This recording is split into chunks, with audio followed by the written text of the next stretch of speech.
Hello, and welcome to episode 1 of the Bomb City Podcast. My name is Nick, and in this episode, I drove down to Salinas, California to interview Juan and Jesus Espinoza, the two brothers that created Deadend magazine. In case you're not familiar with Deadend, it's an online magazine started in 2004 that covers traditional customs, hot rods, and lowriders in a really unique way. In the interview, we talk about their humble beginnings. We also talk about their trip to Japan and their upcoming documentary. It's kind of a long one, but I think it's really interesting. So, without further ado, here we go. Episode 1, Deadend Magazine. The guy next door, when I wake up, the first thing I do, open my window, he's singing every morning. Like he sells cacti. So he sits there and cuts in the morning for take him to stores and stuff. And I hear him singing every morning. Every morning, I tell him, he serenades me every morning. Yeah. And the people back there, they have parties every once in a while, and you hear karaoke. Like super loud Mexican karaoke. And I'll hear him. I don't bother me, but I think it's fucking cool that they party. You know what I mean? It's mostly like karaoke, that type of shit. It's just families, kicking back. It's not like, you know what I mean? It's like older, like them, in there. It's just like older families just kicking it. You know what I mean? So it's not really like cracking ass parties. Just the music's loud. Yeah, it's kind of nice though. It takes the pressure off of you in case you're ever loud. Exactly. I let you guys get away. Right here, nobody trips. There's one lady that I guess she usually tries to make it a big deal, but she can't. It happens too much. So I guess before we get started, do you have any questions about? Not really. I mean, you didn't tell us too much about what you wanted to do. Yeah. You know what I mean? But I think it's a good idea if it's gonna be mostly like car related stuff. Then I think. It's reading it's hard to get people to read. Yeah. You know what I mean? Like you write stuff, but doesn't mean a lot of people take the time to read it. And then what else? What else is there other than video, which is a lot of damn work? Yeah.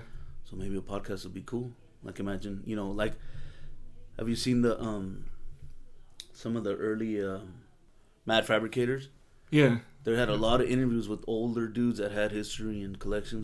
And it's kind of boring to watch them. Yeah. But if you were just doing some other stuff and listen to them, probably be all right. You know what I mean? Yeah. Like good stories and history and stuff like that. So maybe a podcast is a good idea. Yeah, I mean it's the sort of thing I'd want to listen to. So like like a lot of people have really interesting stuff to say and or just something that people are interested in. But yeah, like if you do video, it can get boring or it's too much damn work, like a lot of editing and a lot of... And podcasts are cool. Like, you could put it on in the garage or put it on in the car. Yeah, that's what I mean. You can just listen to it, whatever else you got going on. Do you still update your blog? What's up? You just did, right? Did you? Your blog, you updated? Yeah. I finally, paid for a domain. I started writing again on it. I stopped for a long time. I didn't know what I thought, because I kind of stopped following everybody. I used to follow a lot of blogs, just keeping... Yeah. And then I forgot. I'm like, oh, shit, I wonder if he still does it. Yeah, no, I was doing it a lot with the shop. I thought it was cool. We'd be setting up at car shows. I get to go take pictures of people setting up and, write what we were doing on the road. Then we sort of stopped doing that. So I just sort of stopped writing. Yeah. But I'm picking it back up. That's good. But it gives you subject matter when you go to a lot of places. Like, you're like, oh, I went here this weekend and we did this and that. It's cool. I'd like to see something different, a lot of, especially these days, anyone can take a picture and Instagram it instantly. So, when I had a chance to share something special, that's what I like to do. And when I wasn't doing that, I didn't have a reason to write. Yeah. Yeah, Instagram changed everything. Yeah. For good and bad, I think. It's crazy for sure. I mean, it's... I was telling her yesterday, because she's been living in LA, Myra, right? Yeah, we went to a little toy drive yesterday in San Francisco. It wasn't big, but it was cool. And she noticed. So I told her, she goes, "There was no photographers." Oh yeah, you go to LA. Every event. There's photographer. They're all photographers. And a lot of those kids are good, but there's just people just shooting. I hear there's 5, if that many. And that's a lot. Yeah. Yeah, and that's a lot. And she was like, "Yeah, there was no photographers." I go, "It's different up here. No one really." It's not LA. It's not Hollywood. No one really cares. Yeah, if she went to a toy drive in LA, you would see 10 photographers at least. 20, 30 sometimes. Yeah. So. And then that's what one time we went. That's why I told them we kind of got into that where we noticed we look on Instagram at hashtag toy drive, whatever somebody's toy drive, and you look it looks like it's alright. Ours looks we're in Richmond, and we're like, should we go to San Francisco for a little cruise night? And we're like, I don't see anybody posting stuff.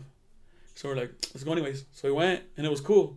I'm like, none of these dudes here care about Instagram. Yeah. We get caught up on the same thing. Like, we're like, it don't look like anybody's there. I'm like, well, maybe they're just not Instagram. Maybe they're it was just crazy because most of the ones that have been good, like on mission, everybody's there, and you see all kinds of posts. So you're like, damn, that's a good cruise night. And then if nobody posts, it's almost like it didn't even happen. Right. Yeah, we just went. We were just like, fuck, nobody's there. Like all the guys that we know with cool cars, they usually post their stuff, whatever. Nobody's there. We're like, you know what? We're close to Frisco. Let's just go. And we took us forever to cross the Bay Bridge, and we got over there, and it was straight up just locals. Frisco homies right there kicking back. It was bad because it's like you said. Then there's nobody there. No, you didn't see any pictures of it. And then, but we got some because we went. You know what I mean? And we don't. I mean, we post one or two. In LA, that doesn't happen no more. Everybody's. Yeah. And there's a lot of guys that are bitter about it, and I'm like, it's good and bad. It's. Yeah. It's cool. I mean, technically, we're doing exactly the same thing. So it's like, we can't knock it. We can't say, why is there so many people taking pictures? We're one of the many. You know what I mean? We can't talk bad about it. Yeah, for sure. But it's just super cool when you can actually go to an event and there really ain't nobody there. Because it used to be like that all the time for us. Like we'd go there and it's like nobody's here taking pictures. Tons of cars. People didn't have the smartphones yet, so it wasn't all kinds of pictures, everywhere from whatever we were at. It wasn't saturated. It was like, that was cool. Yeah, it was like, we got stuff that nobody else has because nobody's there with the camera. One or two other guys that either hired by a magazine or just never put them out there. You know what I mean? So, yeah, because you guys started in what, 2004? 2004, yeah. Early 2004. And that was like way before smartphones or... Yeah. I know, I try to think back, like, is it really? But it was. Even when the first iPhone came out or whatever, even though you could take pictures, you basically got to show them to somebody. Yeah. Right? Because you know what I'm saying? Like, you could take pictures of your flip phone, you could send them to somebody, but there wasn't like... No, and then even back then, them. not as many people text as they do now. Yeah. Even me, I was like, I thought texting, I got to text. Now I'd rather text than talk. Because it lets you be doing this and text at the same time. But back then, there was... I think Facebook was around, but we weren't on it. I don't even know if it was founded in 2004. It was just at the school. Yeah, it was. You know what I mean? And then I think MySpace, even if it was, I think it was. There wasn't a car community on there yet. No. There became one eventually. You know what I mean? But I don't even know if MySpace was even cracking in 2004. I don't remember. Should look it up. I wasn't on the internet back then. Right? Like most people really weren't much. Like, what did you do? Look up stuff that you liked, and then you find something you like.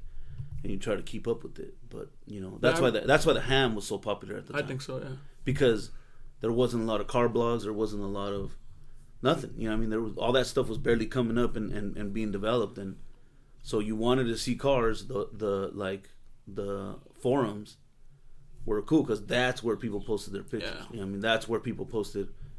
Like, we were. That was the closest thing to what Instagram is now. To social media, where you can see. Because how magazines before it takes like 2 months to go into print, right? And I remember I was the same thing. You go on the ham the same day. People go home and put pictures up, and it's like instant gratification. They don't have to wait 2 months for a magazine to show coverage of, the Lone Star Roundup or whatever, in Texas. And I think that was the closest thing to truth. And the ham was real. The forums are like social media because you created your profile. This is who I am. Yeah. And then you post your car, your build, or whatever.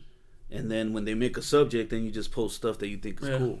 But now it's super instant gratification. Instagram, boom, I'm there. If it happened today, then you're gonna see pictures today. If not, it's like old. It's considered. No, it almost feels like I feel sometimes like we forgot to post. It feels like we didn't do anything all day. Like we're busy, but we just didn't. Yeah. Right. But yeah, I don't know. I try to think about damn, what was really happening in 2004, and I know for damn sure I didn't use the internet hardly at all until we decided to do. And we, like you said, we didn't have. He had a laptop, but we didn't have internet access. You guys started out on film too, right? Yeah, we're shooting film. Like the first photo shoot we ever did, that was a photo shoot that we took the camera and said, we're going to take pictures of this car, was Cole's car and his motorcycles, and it was with a film camera. Yeah. It was what the fuck is it? An old Canon, like a fully manual, didn't even have a light A1 meter or whatever on they call it. You know what they call it? AE1, I think. But it's an old one, that I think he got it for $100 at the camera shop in town, and it was like, this is what you're supposed to do. This is how you adjust the aperture, and that's fuck it. Let's try it, and it actually turned out pretty badass. It actually became that first photo shoot became the cover of Cole Foster's first book. Oh, cool. So his book, it's on the cover. Yeah. and it's from a film, shot that we did. That just like the real reason we did it was because he was interning at a men's magazine that was coming up, getting ready to bust out. So they had their website already, and they were gonna do a car section, where like, hey, guys like cars, so here's a car section. It was gonna be all kinds of different stuff, but he said, let me take care of that part, let me get the car part, and right away we were like, fuck, let's go shoot Selena's boy's car, like that's and at the time he had just done the blue bike or whatever, so it was new, and it was that was when everybody was really starting to know him. Yeah. So we were like, fucking, that'd be perfect, badass car, people from Selena's, like. So we went and shot it. It wasn't for Deadend magazine. It was just for a men's magazine. I was for him to use it for his internship. That you got into through school, or is that cool? I was at school. I needed an intern. I always wanted to work for a magazine, and that one, I don't know how I got in there. Somebody from school knew someone. It was a good idea what the guy was doing. I don't think he ever did anything with it. It was a startup men's magazine with all Latinas, all. And then he said, let's do a car part. Sign me up. I'll do that part. That's so cool. I interned there for a while, and then the guy didn't work out. But we're like, well, I have these pictures. These are mine. They don't belong to him. We took the time to shoot. So we're like, there's our first photo shoot when we decided to do Deadend magazine. Yeah, that's awesome. And he did he was going to school. He did a cover, like a mock-up cover, of and we had already took pictures just for ourselves, just to have them, because we had actually got a digital camera, but it was crap. 3 megapixel. Yeah, it was like 3 megapixel. It was crap. Like the film was much better. Yeah. So we didn't use it. We had it, but we were like, this thing sucks, And like we didn't know how to, like you couldn't print. We still liked print. I had negatives of all the film stuff we did. Yeah. So, but then he did just a mock-up cover with some pictures that we had, and it was I don't even know. When I was in school, everything I did and any assignment we got was cars or girls was part of my assignment. And then he showed me I kind of was with him like, oh, you should put this car, put that car. And we just kind of just said, damn, we should make our own. We could do our own freaking magazine, because it's true, at the time, I think at that time, working for a magazine was still pretty damn cool. You'd get cool assignments and you get paid for your travel, and they were making money. Magazines were still doing good, so it'd be a pretty good position, and you could move up, photographer to creative director or whatnot. You know what I mean? So at the time, for him, it sounded like, damn, that'd be a badass job. Future, yeah. Like we could work, he could work taking pictures of cars and doing graphic design or whatever, something car related for a magazine, and get paid to do it good. Before I went to school, I had no idea. I literally used Microsoft Paint. I had no idea about. I liked art, and I could draw a little bit by hand. I think we had one small PC at home. So for me, when I went to school, I learned all that graphic. I didn't know anything before that. It was Microsoft Paint, messing around, cut and paste. Or cut and paste with, scissors. Yeah, actually drawing something and pasting it on something else and making copies of it and shit. Yeah. Which is just because we didn't know any better. Obviously, there's way more technology. Yeah, 2004 is, Photoshop was already old. Yeah, or even 2000. Whenever we started doing that kind of shit, it's like. But we were never exposed to it. Yeah, I don't even think I had ever heard the term what a graphic designer is. Neither. Until he looked into the school. When I decided to go to that school, that sounds like what I want to be. Because we were making what we did before. When I was in high school, we did a lot of graphic design, I guess. We did a lot of stickers for people, people with cars. There was a dude that he still does our vinyl, but he had a shop in the east side, and that was a street truck craze at the time here in town and in the valley or whatever. And I had a Suburban, pretty bad, custom shaved, slammed or whatever. And so I was hanging out with a bunch of my homeboys that had trucks, and they wanted to start a shop. So, when we looked into hey, we need to make some decals to put on our trucks. That was the new thing, putting decals on your, you know what I mean? Everybody has some kind of. It was funny. Those street trucks still do that. Still. But I mean, at the time, it was the first person in town that was affordable, because there was people doing vinyl, but it was for signage. And it was expensive. But we went to the east side dude, and he's a Mexican homie, so he was pretty damn cheap. And I literally drew something out, and I was like, hey, we want this. And no, I remember we went to other places, and everybody would, what they still do is they charge digitizing. If you get them literally with pencil. Yeah, I drew by hand. I came up with the logo between me and my homeboys or whatever, and then took it to him, and he digitized it and cut it for us. And it's rough because he just went with my drawing, but it looked badass. We're like, fuck. So then other dudes, hey. And then in high school, I was doing. Yeah, he was still in high school. I was doing high school. In high school, I was doing stuff for like with our school logos for other people for sign it. Yeah, so then we started like then you. But I don't know there was a term for it. It's just a quick way to make a little bit of money. So technically, we were doing graphic design. You know what I mean? Like like if I did a little bit of graffiti, then somebody wanted it at a sticker, we'd be like, yeah, we can do that. Or if he did, like, we used to do a lot of lettering, so just whatever. Like you said, like helmet stickers for the helmets for the football players. Just all the jocks at school wanted their school logo, so he would draw it or I would draw it, and we would have a cut made, and then that's how. And then we would draw flyers. Like if people were having parties, we would draw the flyers by hand. Like, and they were pretty dope. I think we still have some. They were pretty badass because it's like. You're drawing a flyer, kind of punk rock, you know what I mean? Because it's like hand drawn. Put like and then we draw it in the quarter page size, and make a copy, and then put it down the next one until it was a 4-page, and then make a copy, like super old school, dude. But that's all we knew how to do. Didn't know any better. But that's how it was like, kind of guided him into graphic design because even his friends were like, hey, can you put this, like take the Niner logo and put my name under it, and just bullshit that's real simple, but. To us, it was new shit, and to all our friends, it was something that was dope, that was new. That's how he got into, like, get out of high school, like, what are you going to do? Well, I want to learn how to use a computer to create, you know what I mean? Like, be artistic. So then at the school, then we figured out. Then I learned, Like, damn, this is pretty bad. I even tried. I went to school, and I couldn't do it at all. Yeah. Fuck no. I went to school, and we had to do life drawing. You know what I mean? Like somebody sits there and you draw them, and I was like, "This is ridiculous. This ain't gonna help me or whatever." I like art. It was cool, but I felt like fuck this. I'm gonna drive up to the Bay Area to sit here and draw some chick or some dude. Like, but then when one time I actually tried, I was all right, fuck, and I did a pretty bad drawing. And the teacher said, "Hey, what the hell, man? Like, draw more often. Pretty good, And I was like, fuck that. Like, it's a waste of time, dude. Like, I remember the people in my class were like, damn, that's pretty clean, and I was like. I'm not here to learn how to draw. I can do this already. Like, I want to learn Photoshop. But then when I got to the part of like Illustrator, fuck, I couldn't do it. That was a lot of like patience, Yeah. Like, even at now, it's so much more advanced that it's easier than at the time when I was trying to use the program. Like, I could have 10 or 9 or something like that. Yeah, I couldn't do it. I was like, it's so much patience, so much concentration. He still don't have the patience because if I sit there and illustrate something, he's like, "Hey, fix that." I'm like, "I'm not done yet. Still in the works." Yeah, it takes a lot of time, and I don't have the patience. So I couldn't. When I tried to go, I was like, "All right, he's doing graphic design. I'm gonna jump in there and I'm gonna learn too, and then we both work on it." But fuck, no, I couldn't do it.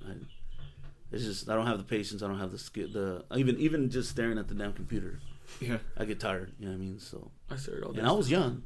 I was still young, and I still couldn't. I didn't have the patience for it. So I still don't. Obviously, it's worse now. Back 2004, when you guys got started with Deadend, were you guys still thinking about going to print? That was the whole. We were still thinking to go to print till like 2010. Yeah, or more. When we first started out, we weren't like we're gonna be the online magazine. That wasn't ever part. That was just like we can't afford to print. Once I figured out a little bit more working in that interning at the magazine, like damn, it's really expensive. Yeah. So we said, well, let's make a website to introduce. But basically, what the guy that he was interning for. That's what he was doing. He was doing a startup, yeah. He did a startup magazine, so he created a website, and it was elaborate. Ours was really simple, but he created a website, and then so he could pick up advertisers and sponsors and get the interest, start getting the people involved. So that was our plan. He started promoting, like he was really going to print. We just said, we can afford a website. It's like home base. You know what I mean? Like this is where something exists. If you want to learn about it, this is go to our website. Yeah, like if we started going to promote. Or we went to tell somebody, hey man, we want to take pictures of your car, and they say, for what? You got to have something. So we had a website. We're gonna do a magazine. We're going to print soon. That was our plan. 2004, from the beginning. Took a long time to print something. But it's not even close. But when we started, that was the plan. We were going to do a magazine. Then we realized it's really expensive. We got the website going, and it was just a website, And then 2006, I was called back to my school to be a part of a panel. They interviewed us about like the students interviews about what we're doing now. Uh-huh. So I had Deadend as my story, And then I went to go hang out with the old instructors, like just hang out with them, And I hung out with Mr. Savage, and he said, "Hey, you're still doing it?" I go, "Yeah." And he goes, "Did you ever do what you guys thought of before?" I'm like, "What are you talking about?" And he goes, "When you decide, you said that you were gonna think that you didn't know how to do it, to do it like a book, like you're flipping pages." And we had talked about it, but we never did it. And then he brought it back up. Kind of forgot about it. Yeah, we forgot about that idea. And then it was 2006, so 2 years of just having a regular website. And he said, "You ever did that?" And I'm like, "No." And he goes, "I haven't looked at your website in a while. Did you do it?" And I'm like, "I didn't even think about that." So then right away I told my brother, "Hey, let's make it like a magazine." Then I start learning too how to do layouts and stuff. You're laying out a magazine, but you're putting. And at that point, I didn't know anybody else that was doing it, so I had no clue. It was no templates or nothing, so we just did like. But there was websites, but I don't think any car. But there ones. wasn't any car related. That were like online magazines. I'm sure. Yeah, we're behind always. So yeah, some home decor website probably had it. I don't know. Somebody had it, I'm sure, but I didn't know of a car. Yeah, we did it. We laid it out. Maybe there was a tuner one, but there wasn't no traditional. So one, when we did it, 2006, it changed. That magazine, we were getting traffic. When we did that, it like skyrocketed, and that's when everybody looked at websites. Everybody was looking at blogs. Everybody was looking at websites, and I remember, probably not even a few months into it, Ryan from the Ham posted it, and he said, "Check out this new magazine online," and I was like, "Oh shoot!" And it took the website down because he had so much traffic flowing. So I had to go buy more bandwidth. Like I didn't even know what the heck, why he took my website down. So I emailed, "Hey dude, you took my website down." He's like, "Don't worry, I took down 4 the website." Like he's, the Ham at that time had that much volume, crazy power. He was the only thing. He was, yeah. So he gave us the little jalopy journal thing that he does, and it took us down. So I went, paid for more bandwidth, and that's when a lot of traffic started flowing through. And I remember we were starting emailing back and forth, and he said, "This is the future," and I told him, "I hope not." And he goes, "What? This is what you guys do?" And I told him, I know because we can't afford to print, but I still like magazines. I like paper. And he goes, "No, what you're doing is the future. Everyone's going online now." But he's a lot smarter than we are, a lot more educated in that area than we are. So he knew, he saw everything's going to the internet, and that's why he was like the forefront, I guess you could say. That was two years of promoting our website, still thinking like we're gonna print, and then it kind of motivated us more. Like, oh fuck, man, we need to print because people are digging it, and we're basically already laying it out. Right. Even though it was pretty crappy, but we were doing a layout. I'm glad we didn't print back then. Now I look at the stuff like, oh dude, good thing we didn't print. We had enough content, and everything, and it was like we're still like, okay, man, like figure out how to print, but the amount of money that it takes to print, and if you're trying to do it, like we still want to do it independently. We've never even had a business loan. Like it was not, it wasn't even an option to say like, well, it's $25,000 to print this magazine for the first run and this many. Because at the time, I think we would have really sold a pretty high volume. Yeah. Because it was new and it was still magazines. We're getting over 1 million hits a month at the time. Wow. And we had our advertisers were our friends. And we had no merchandise. We weren't making any money. There was no online stores. So we're way behind. It was just, but people were looking and looking and looking. Every time we post something, every time we, like a little time passed, they'd be like, "Hey man, where's the new one? Where's the new one?" And we tried to be consistent for a little while. And the times that we were consistent, it was guaranteed people were going to look, and then people were talking about it, and then people started doing kind of the same type of thing. Oh, there was one guy that did exactly copied my HTML. He took the layout and just put his own pictures in it. Exactly, it was a mini truck magazine or some of that. Nah, but I think he tried to do kind of traditional type stuff. Yeah, he did a little bit of mixing and everything. He called me, I was pissed. Use the same font and everything, dude. It's cool that you're inspired, right on. But even I think 2008 or maybe even I don't know how sooner. And then companies that do that, make templates for that, started emailing it. Like, "Hey, this is what you guys are doing. We sell templates." Templates made it easier. That's what we do now. It's simple. It's way easier than going in there and doing it all by yourself. And I remember, I'm like, "Oh, damn, it was for something else." They probably just saw and said, "Oh, the car ones too. We don't have the car ones," so they did them. So I think, as far as car ones, there wasn't that I know of. But now, I don't think it'd be. I don't think it would make sense financially to try to print like a quarterly or monthly. Like even the monthly magazines that are still sticking around, they're struggling. And they got corporate backing. They got money behind them, and they still are struggling. So it would be kind of taking a big risk. And then I mean, we did our book, and I think it's really cool because I just think the fact of it being a book is really cool because you can look like in reality. An old magazine, you don't look at it unless you're looking like, fuck, what was that issue that had that car? Right. You know what I mean? Or it's a really old one. Like all my lowrider magazines from the 70s or 80s, I'm like, fuck, I want to check them out because you want to see the old shit. You know, like people buy. I have those hot rod magazines from the 50s or whatever. You just look at them because they're dope. Right. But so you know what I'm saying. So the 2014 or 12 or 10, you're not looking at them unless you're like, hey, remember that car? What issue was it? What issue Easy Rider was Cole's bike? And let's dig it up. Yeah, for sure. So you know what I mean. So it's like, but a book, like it's kind of timeless. Yeah, it's like you definitely look at them a lot more, and then they kind of sell more consistently. I mean, like the magazine sells when it's new, and that is it. Yeah, it's literally dated. Yeah, the book is like, if we're gonna have some hopefully still have some for sale at the Grand National. There'll be people there that'll see it and say, "Damn, this is pretty cool," and they'll buy it. You know what I'm saying? But if it's the issue, because it printed in March this year, so if it's the Deadend magazine issue, whatever March, then they're gonna be like, "Are these on sale? Like it's an old one." You know what I mean? Like it just doesn't. And only when the content is that damn good that you're like, "Oh, I'm gonna buy it," and I've been looking for this March issue or whatever. Like, and it's just way different. And then you need to flood it with advertising. You know what I mean? Like it's just. No matter if it's small, like some of the dudes that are printing right now, they don't have a ton of advertising. They kind of keep it minimal, but it's still in there. You know what I mean? It's still in there. Or like the Riders Journal, it's like a $15 book. It's not flooded with ads, which is cool. Totally worth it. But it ain't $5. Yeah. You know what I'm saying? And they're not. None of them are $5 anymore. You know what I'm saying? So it's like when they were $5, there was 100 damn ads in there. You know what I mean? Yeah. That's how they were able to create the magazines and run them and.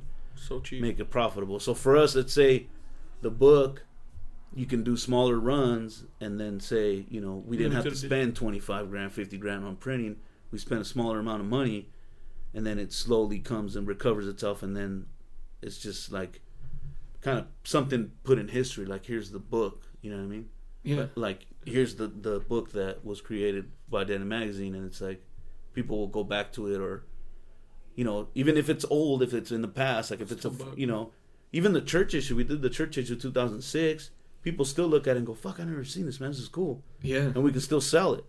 It's not, doesn't sell a lot, I sell very few of them, but people, even Kobe, he's like, I don't even hardly sell the church books really after the first initial boom.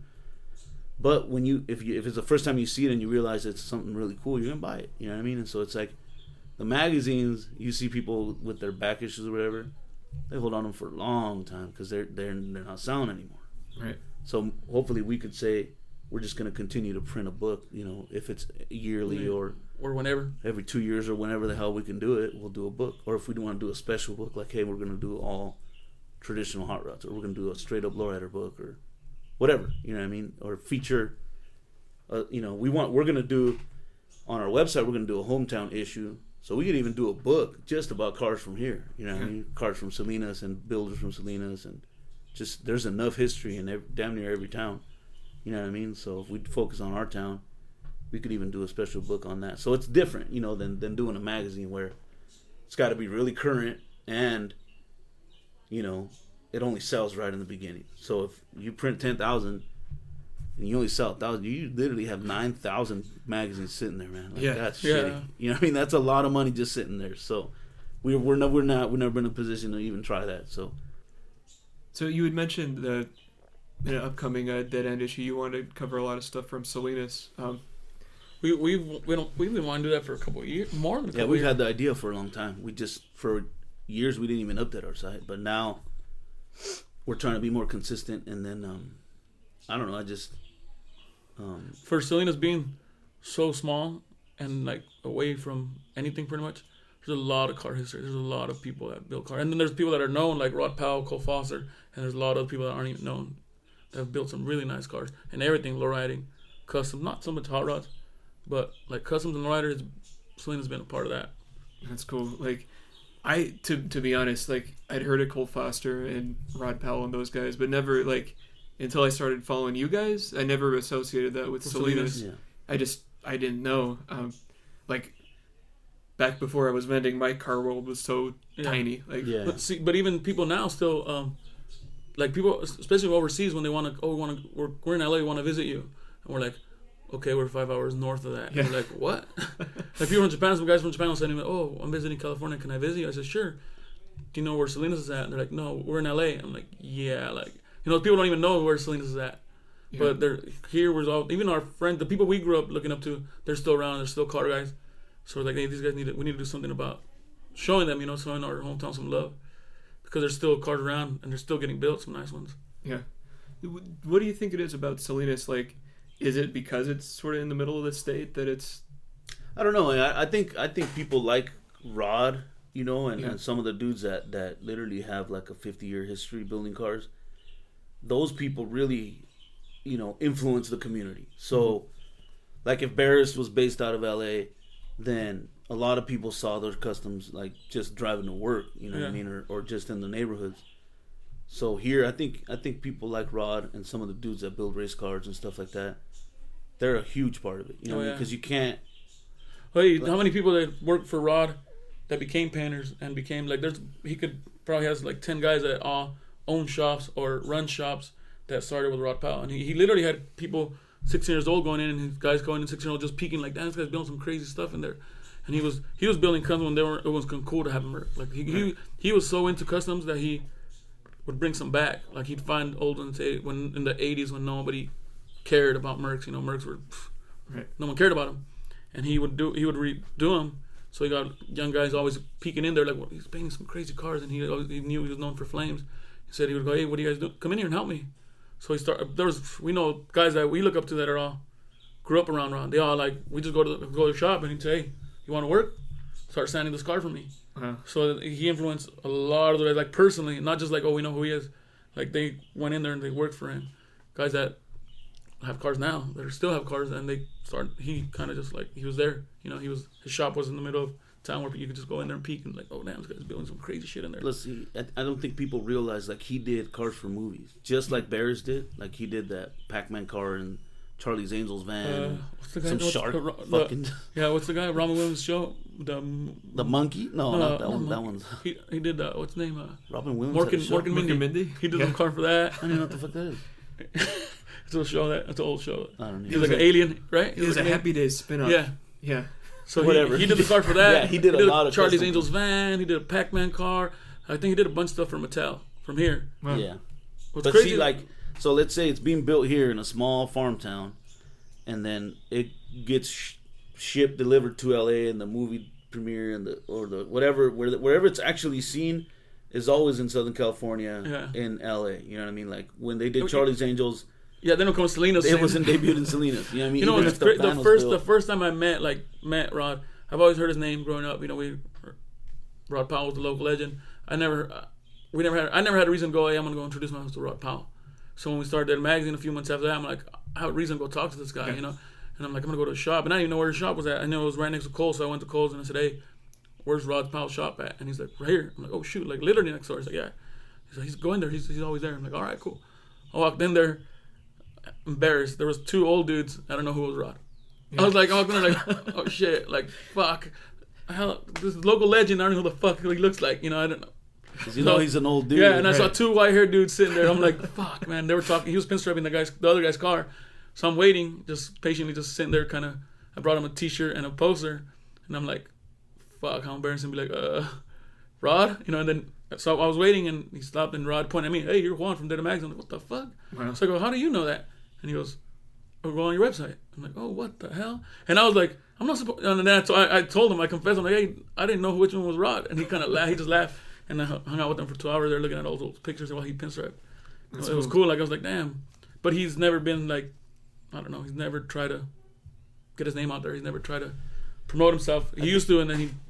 Plus, I think like he had a time where he stopped. He closed his shop and then went to work. You know, as a regular, like at a body shop or whatever, right? Instead of busting out all kinds of crazy customs, he just went to making a living. And then I think even though, like you said, you know, why, like, it's not, like, Salinas is not necessarily known for a place, even though, like, I think people know of the Salinas Boys, but they don't realize it's the town. Yeah. They don't even think what the fuck it means. Yeah. Like, right? Like, for sure. See, that's that first time I met Rod, that's the first thing he told me after we talked. He said, are you moving to LA? And I'm like, what? And he said, are you moving to LA? I said, no. Do you have any plans of moving to LA? I said, no. And he goes, anybody who does anything in Salinas moves out of town. And he said, except for Cole. Cole's Selena's boys, and he stays here. He's not from here, but he's from here. He's based from here. He's still based from here. And Rod told me that the first time I met him, he said, "Are you planning on leaving?" I'm like, "No." And he goes, "All right. Anybody who does anything in Salinas gets out of town." I mean, but in a business aspect, that's why they do it. Like Cole built badass motorcycles recently. Aaron built badass motorcycles recently, and they build them for themselves. And thanks to the internet, they got a couple clients. But some of the shops in LA, they're building for TV shows. They're building for celebrities. They're building for everything. But tattoo shop. It all makes it cooler that these guys aren't. They're exactly. Not but they don't make any money. That's what I'm saying. That's why people do it. That's why some dudes that are building in the valley, building bad bikes, are like, fuck that. I'm renting a shop in Burbank or whatever, And then they get the clientele that have the money, and they get a little fame, and they make some money. You stay here in this town, you got to work hard to get your name out there. Luckily, people like Cole, his skill level is so, the builds that he did are so cool. Then he got associated with Japan, with Moon Eyes and all that stuff, and everything he did, he earned that. People like us, we work for that shit. We made sure that travel. We go to you. You're not coming to Salinas. There ain't even no car shows here. Like you're not coming here, but we're going to you. You know what I mean? Yeah. So, and I think that's what does it. Like the car shows and the media make everything seem like it's from LA. Because even if how many times actually we've been, they mentioned us that man's from LA. Yeah, they put us down Southern California car culture, Deadend Mags. I'm like, fuck that. Like, but they don't know. It's somebody that's hired as a writer. They don't know what the fuck they're talking about. They're just writing, But I think because we're traveling so much, they just think we're from there. We had guys in San Diego think we're from San Diego because we're down there so much. And there's moments where we do go 3-4 times in a month, so most of the stuff you see that we post is from Southern California, so it makes it seem like we're from Southern California. But I think that's what it is. Like when the Oakland Roaster Show was up here, then people know the California guys were getting more. Now you want to debut your car, you got to go to Grand National. Right. So if you're a dude from England or whatever, you're going to LA to see the best cars. So you think the best cars are from LA, but in reality, like there's a lot of good builders. Yeah, like last year the 36 coupe that South City built, it's built in Northern California. Breezio's cars are built in Northern California. Like Northern California. Hollenbeck's cars. Like there's way more killer customs coming out of NorCal recently, but since they always, even as far south as Santa Maria, that's where you're gonna see them. Right. So people associate it always with Southern California. Plus, the magazines are, if it's on TV, it's in Southern. It was from Southern California. Right. They don't really come up here and shoot anything. They might go to Bulletproof because it's got 1,000 cars or whatever, but they don't realize some of the best recent cars that have really made an impact. They're from Northern California, They're built from Northern California. But to the general public, the outside world, and even some people from Southern California, they think the cars are from Southern California. That's where they saw it. They saw it at the Grand National. They saw it, and they don't know that they're built up here with a style that's kind of traditional up here. It's developed up in Northern California. Like people like Rod and even Winfield was from Northern California when he was originally building cars. Sam Bears. Like they were doing it up here. In the valley and small towns like that. But right now, I don't think there's any. I think the best builders in Northern California, you could go, and they finish. It's crazy. They have some finished interior runs, badass paint, motor, everything. Yeah, I mean they're. For me, like the customs that are coming out of like Discovery Bay, those guys there, like Marcos Garcia, exactly. And, East Bay, he does all traditional stuff. East Bay running custom, South City running custom, like Wegner's Merc. I hope I said his name right. The black Merc that homeboy just built for himself is fucking bad, dude. Bad. It clowns like, and then the Regero Merc, South City did it. Even though somebody in LA originally did the chop. The finished product of that car, only certain shops can do that, and and of course Brizio's shop, South City did it, and it's like, but people don't realize that that quality, that caliber of car, that damn. Regero and then there's a lot of the young immaculate. guys that don't even get a lot of. They're not known. They only build like one car for themselves, one car for a customer. There's a lot of young guys that are still, medium young, 30s guys that are in their 30s that are doing really good stuff. Like Alex Valdez. Yeah. There's a lot of guys that don't get. They're not a shop. They're just do stuff on once a year. They'll get a car or something.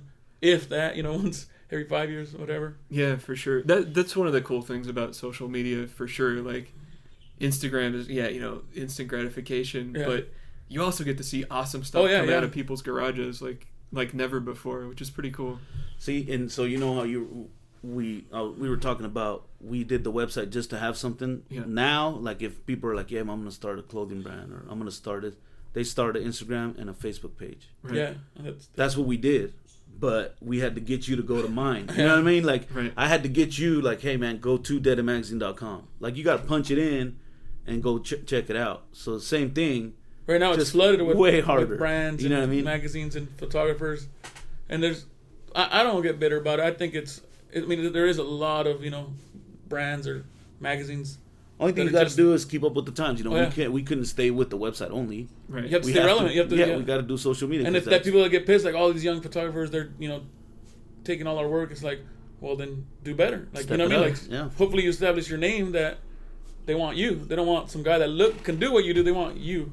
Right. That's what I think. We got to stay relevant. So we just always keep working. We haven't stopped. We're always on the road. We haven't stopped. We still do what we did in 2004 to try to stay relevant, to try to stay with the young. Because that's what we're talking about recently. Like we have pictures from 2004, and if you only go to Instagram, you missed all that. And then the guys that did it before us.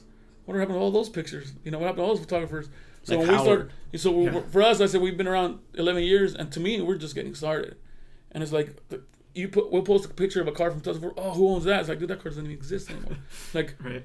but people are barely getting into it. Kids 16, 20 years old that didn't get to go to Paso Robles. It's like, to me, it's whoa, how the hell? Like, But see, if they're young, it makes sense. You know what I mean? When we were teenagers and we started buying the magazines and going to Paso Robles, all that shit was new to us. Yeah. Because that's when I'm. so that's why I think Instagram that's kind of cool because people they open their eyes up. Like when I went to Paso Robles, that changed my life for the first time because I didn't know what a custom was until I saw it. Like, holy shit! Like, so I think with Instagram that makes it a lot easier. You don't have to go to Paso Robles. You can just look at, oh shit, what the hell is that? Look it up and you're like, oh damn! Like it opens doors. Right. So it's a give and take. I'll tell you, for me personally, the thing that bugs me about social media is that people can create a page without having the right knowledge. So, you know what I mean? Like, that's Yeah. the part about social media that bugs me. Like, people go on there. No, and then they'll post their car page and they'll post it wrong. Like this is a 59 Impala. That's a 60. How the hell they get that wrong? Like That's what I mean. Like, if you don't know enough, don't do it. You shouldn't be in charge of Yeah. a page, And then it's also funny because people think, like, they'll go on our pages and ask us about cars, and I'm like, I'm not here to tell you exactly. I know what year it is. I know what kind of car it is. I know everything I look at. I've learned it. I've been doing this for a long time. I'm obsessed with it as a kid. Like, I know classic cars. That doesn't mean I have to write the year of every car. You know what I mean? And then people And we're go lazy. on there and say, hey, this is a 57 Buick, and I'm like, But Like, see, what? but it's because we almost should write it, but we just used to. We think that the car guys are looking at our page, or our Instagram. We just assume it's car people looking at it, but it's true. We have people that don't have a clue. They just yeah, it's cool. and for me, like, when I'm posting a picture, if it's a Barris car or whatever, We assume like yeah, it's People kind of don't- like, well, I'm talking to the car community. They already know this. So then I post a picture, like, we're at Santa Maria or whatever, and then they're like, that's Barris's work from and I'm like, I'm not here to educate you like that. no. And then Like, it's just lazy. so they kind of think that we don't know. I'm like, dude, I'm not only am I taking pictures, I'm running a booth too. I don't have time to type 100. People hashtag 100 things on their damn picture, but it's like, that's the funny thing to me is like, a lot of people go on there, use social media, and they don't know what they're talking about. You know what I mean? And then it kind of makes people like us sometimes sound like we don't know what we're talking about because I didn't put down. I don't know what I'm talking about. But. I didn't. I don't know how to spell Hirohata, so I don't put Hirohata Murakami. I just put, like, I'm at Pebble Beach, man. Like, I know the car, I know the history of it, but you know what I'm saying? That's the funny part to me. It's like people expect you to put all kinds of information, like what. I mean, it's good and it's. It is. It can be very good, like educational for people who don't know. But to me, it's funny that if it's older people, it's like, I guess you know what? I guess we're used from a different era now. Because I would think if you like that car, you're gonna you're gonna do the research. Yeah, Not just you're like, gonna learn it. Not You know just what I'm here, saying? you want all the information given to you. Like we had to go buy the magazine before and go look it up. And for us, like when we were learning, Yeah. you couldn't go direct to the person No, and ask. you couldn't even go on. Yeah, you couldn't go YouTube. Right. Yeah, you couldn't go to YouTube. Hey, search this and okay, that's how you do this. No, you had to learn. Like Right. yeah, now you can go to the person who built it. Hey, what's this? And Yeah, they have an Instagram page. You could just ask them. Yeah, before when for magazines, photographers were just names on a page to me like, oh, that guy's bad. Let me see. Oh, I knew he took that picture. Yeah. I knew that guy took that picture. Now everybody's so easy to, get to know on social media. Yeah, there's no barrier to entry. No. Like anyone could come in. They could be super shy, say something real shitty they'd never say in person, or they could ask a dumb question. Yeah. Were they to walk up to you at a car show, it would be completely different. Yeah. Yeah. That's like, man, for me writing, like, I'm a big nerd with cars, well, with everything, but like, I want to write like pages about one thing as much as you can. Yeah. It stops me from doing it most of the time. See, for us, it's opposite. We just want to put a picture. We don't want to write nothing. Yeah. I think I want the pictures to speak for themselves. You know what I mean? But that's because you guys are good photographers. I'm a bad photographer. See, but when I gotta tell a story. Yeah, when you read something good, then you appreciate it. You know what I'm saying? Like I was reading we're friends with Lee Pratt, and we talked to him, and he's told us stuff himself. You know what I mean? He's one of the dudes that you just know how many badass cars he's had because he's one of those guys that his cars always stood out. You know what I mean? Even though he's not known as a car builder, he's a fucking car builder. You know what I mean? And like he's been doing it since a young dude. Yeah. But I read the article that they wrote for Rodder's Journal. I think Pat Gunnall wrote it, and just talking about a little bit of how long he's been doing what he did, and then his Nomad, and it's like, fuck man, that's a good read, dude. Like you learn some shit, and it's inspirational to think like these dudes, have literally been like they started as teenagers, and they're still building badass cars. And he built a car that he had in the past, and it still clowns. Like it's such a good style. Like it's timeless. You know what I'm saying? Like it fits in. Like it's pretty cool to me to see like young people, younger generation that are bringing back the style, like Supremes and Pinner Whites and whatever, the Skinny Flames, and he built that car and it fits in today, but that's really what it looked like back in his day, and it has hydraulics. Yeah. There was no air ride. There was, but there wasn't. So to me that's fucking cool. Like all of us younger guys like that style, and people are building those cars, but then this is the real deal. You know what I mean? And that's fucking cool. Like to see, like he could tell you, this is the way I built it. Like everything I did the same thing back in the day. Just because from knowing him personally, he said he had learned how to do hydraulics on his own. Like him and a couple of buddies in Iowa, and he's like, it wasn't like you can go to YouTube. You couldn't just see a. But that's when you're into it. That's when like if you're a teenager dude and your dad hands you down a fucking muscle car from the '60s, you don't know how to rebuild a car. You're gonna fucking learn because you like. You know what I'm saying? Like you're not gonna. You don't have money to go take it to a mechanic. Your dad's not a mechanic, but you like cars. You're gonna fucking go buy the damn rebuild kit, and it comes with the shitty ass, instructions that hasn't been changed since the '60s. And you're gonna rebuild your car, and you're gonna learn how the fucking car works, man. And that's when you're really into cars. You know what I mean? Like people like Lee say, "Hey, I wanted hydraulics," so we figured it out. Yeah. You know what a lift is? That's a hydraulic lift, man. So let's put it on the car. You know what I mean? Like those are the dudes. And the coolest thing, like you said, is there was no homeboy wasn't even in California, where you know what I mean. He was way the fuck out there, and just Iowa. Building bad rides. You know what I mean. So people like him, you read something like that, then you appreciate like man, and that makes me think like man, we need to write better. Like we need to write some like the stories behind these people and the cars, and fuck man, it's fucking. See, but cool. a lot of those guys like him, they don't really care. I see. I'm like, dude, you have so much history. I went on a road trip with him and Rod. From here to Texas, just listening to them, like, fuck.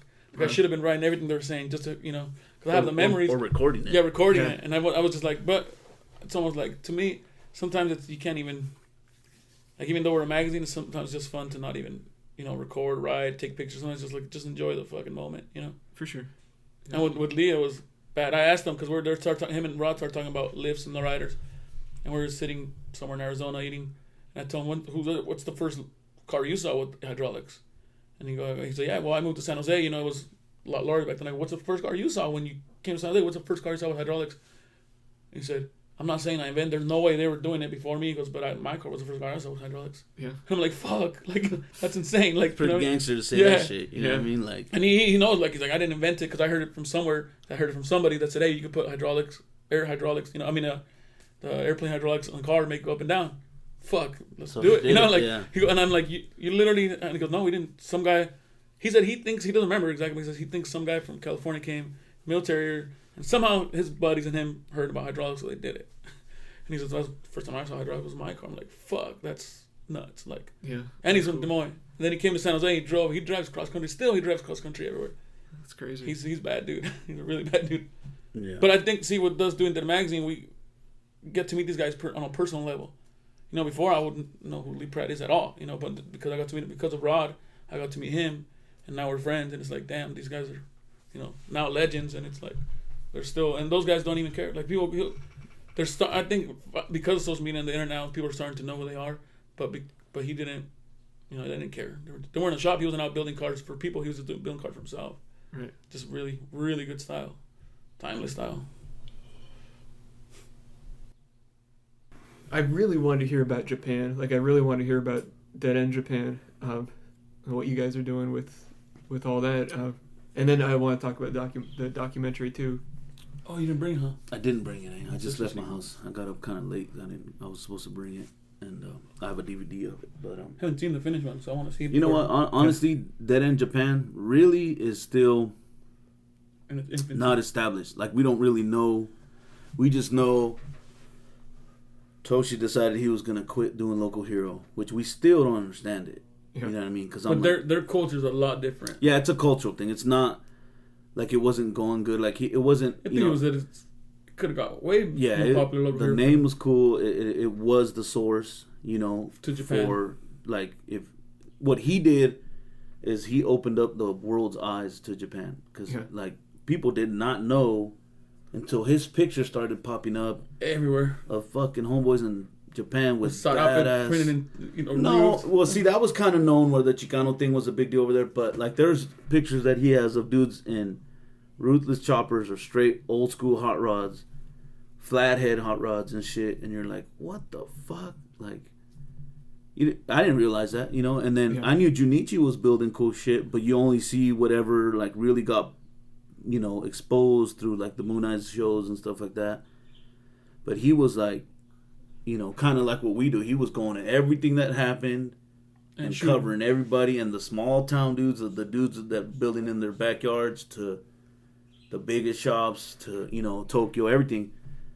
And I thought, man, like I remember, you know, when his blog started really, you know, getting updated and stuff, seeing like, holy shit, their scene is big, man. Like, you know, now we've experienced it, you know, in person. Now we've been there, but at the time we had no idea, man. And it's like, yeah, we knew, like everyone knows there's Winfield cars over there, and you know everyone knows lowriders. Everyone knows those lowriders, but you don't realize they're like, it's insane, fucking badass. And no, then when I first went, you realize how hardcore. Like people get mad, oh, they're sending American cars. Go, you'll see that they fucking appreciate the fuck out of it, and it's not a trend for them, you know. Well, for the real guys, I think it's like anywhere there's guys that get into trend. Yeah, but it's a trend here, really. Yeah, you know. But the guys that are into it, dude, it's their life. Yeah, like it's and then they can't go to swap meets to junkyards. You know, they have to buy everything overseas and take it back, and they're bad. They're like the first time I went, I was sitting in a 39 Master Deluxe cruising. The dude was so like, they think whatever they see like on the magazines or movies, they think we live that every day. Right. So it's dark, he's wearing sunglasses, armato uno, and it's pouring rain, and he's cruising, so he got to look that way, you know. Right. So I was like, cigarette. And a cigarette smoking. I'm like he was cruising and it's like pouring rain. Just gangsters. You know, and then I'm like, dude, these guys think like that's how these guys live every day. And I was like, nah, people, you know, they drive new trucks to work, they don't drive their old bombs, but. He was cruising, and I'm some of them do. Yeah, some of them. But the OGs that drive a bomb every day are fucking bad dudes. You know. Yeah. But we were in his car and it was pouring rain. And we drove like 8 hours to get to Yokohama. I'm like, this is pretty fucking badass. You know, this is fucking nuts. Like I'm in Japan in a bomb, cruising in pouring rain, and it was a caravan of cars.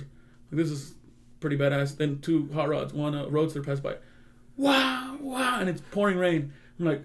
All right, I thought I was badass. These motherfuckers are bad. You know, they're badass. Like they're goggles on. Yeah, goggles, beanies, and pouring rain. In the rain, bi-sply tires, going like 80 miles an hour. Like it's fucking like. You know what I mean? All right, like they're not faking it. You know, those guys obviously aren't faking it. They're not just like, oh, I want to look American. And they even though because Japan is known for that, you know, they like other cultures. Right. But they don't just mimic it. They don't just like I want to look like them. They live it. They live it.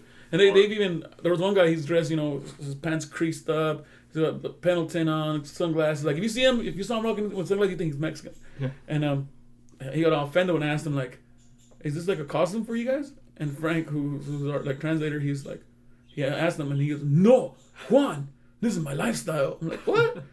What the hell? And he's like, Frank's like, dude, he was really offended because he's like, but he's been riding for 25 years. Yeah. So anything like he just started, he's an older guy and he's always had a car since for 25 years. He's been in the car club. He's like, damn, they really are into it. When he says this is my lifestyle, it really is. That's what they do. You know what I mean? And I'm a clown. I was like, you don't even need hot sauce. How are you gonna be? He's got no like. But it's true. Like, he's been riding for 25 years, and then we got to know him and I asked him like, hey, how to start. They come to the U.S. They see him there, and they just get like, well, I want that, and then they research the fuck out of it and they live it.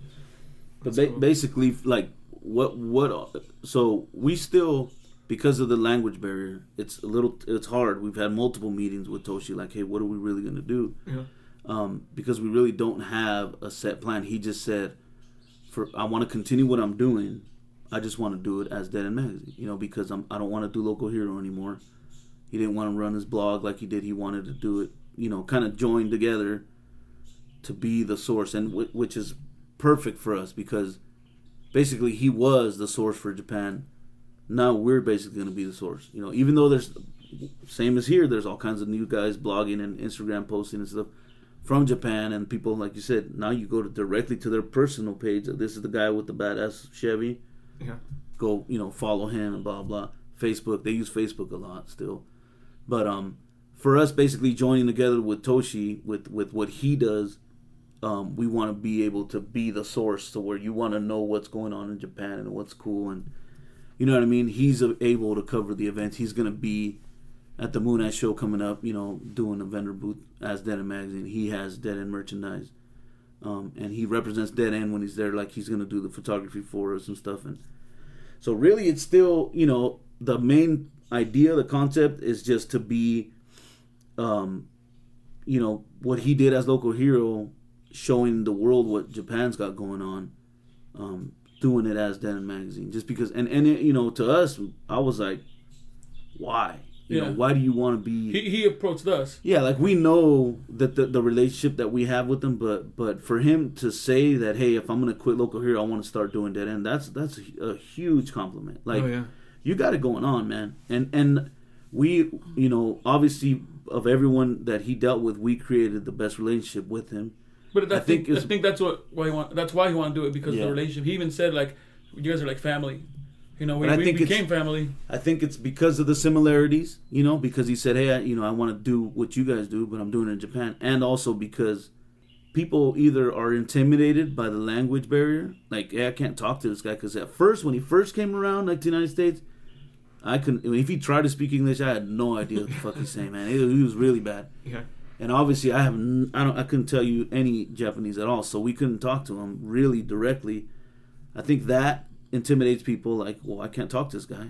But they're like, I know he's Local Hero, but I can't talk to him. They just say, like, hey, look at my car, like, but nobody really, even though they show him a lot of love, like, they want to hand him beer and then, hey, man, we're barbecuing and stuff, but nobody really let him in to be like, come do what we do, come roll with us, this is what we do, and when we go over there, we roll with him. Like, you come kick it with us, it's like, you're just one of us, man. It ain't, like, we're any better than you, or I'm not going to treat you like royalty because you're from Japan. I'm going to treat you like one of my homeboys, and that's it. You know what I mean? And I think that's what helped us establish a relationship with them. And because we had Frank. Like, Frank speaks fluent Japanese. So it's like, hey, man, Toshi's coming. Can you hang out? And he's like, yeah, I'll be there, and I'll help you guys out. So having that as an advantage and, treating people like cause Moon Eyes has been having, like, chopper guys and some of the more known builders go to their show for years, and they don't even establish relationships over there. We went, and we're like, fuck that. Like, we want to see what's really going on. The first time I went,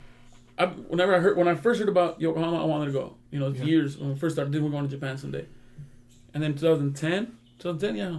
I don't even know. Frank went, and Frank is half Japanese, so he went and I gave him a stack of shirts here, wear Deadend, like, wear Deadend. And I had already started emailing Toshi because I found out about Local Hero. So I said, maybe Yokohama's the most known show, but it might not be the best show in Japan. You never know, So I emailed them, hey, or not, I emailed Junichi, hey, what's the best show to go to in Japan? I know. And he goes, oh, Data Magazine, blah, blah. And he just said, talk to this guy. And he sent me Toshi. So I emailed Toshi, hey, Junichi, send me your email address. What's the best show to go to in Japan? He said Yokohama because you get a taste of everything. And then he'd give me a list of like 5 of them that I've never heard of. So then we just started emailing like back and forth. I'm like, okay, I want to go. And then he said, I want to go to the United States. Okay, we're going, just, emailing.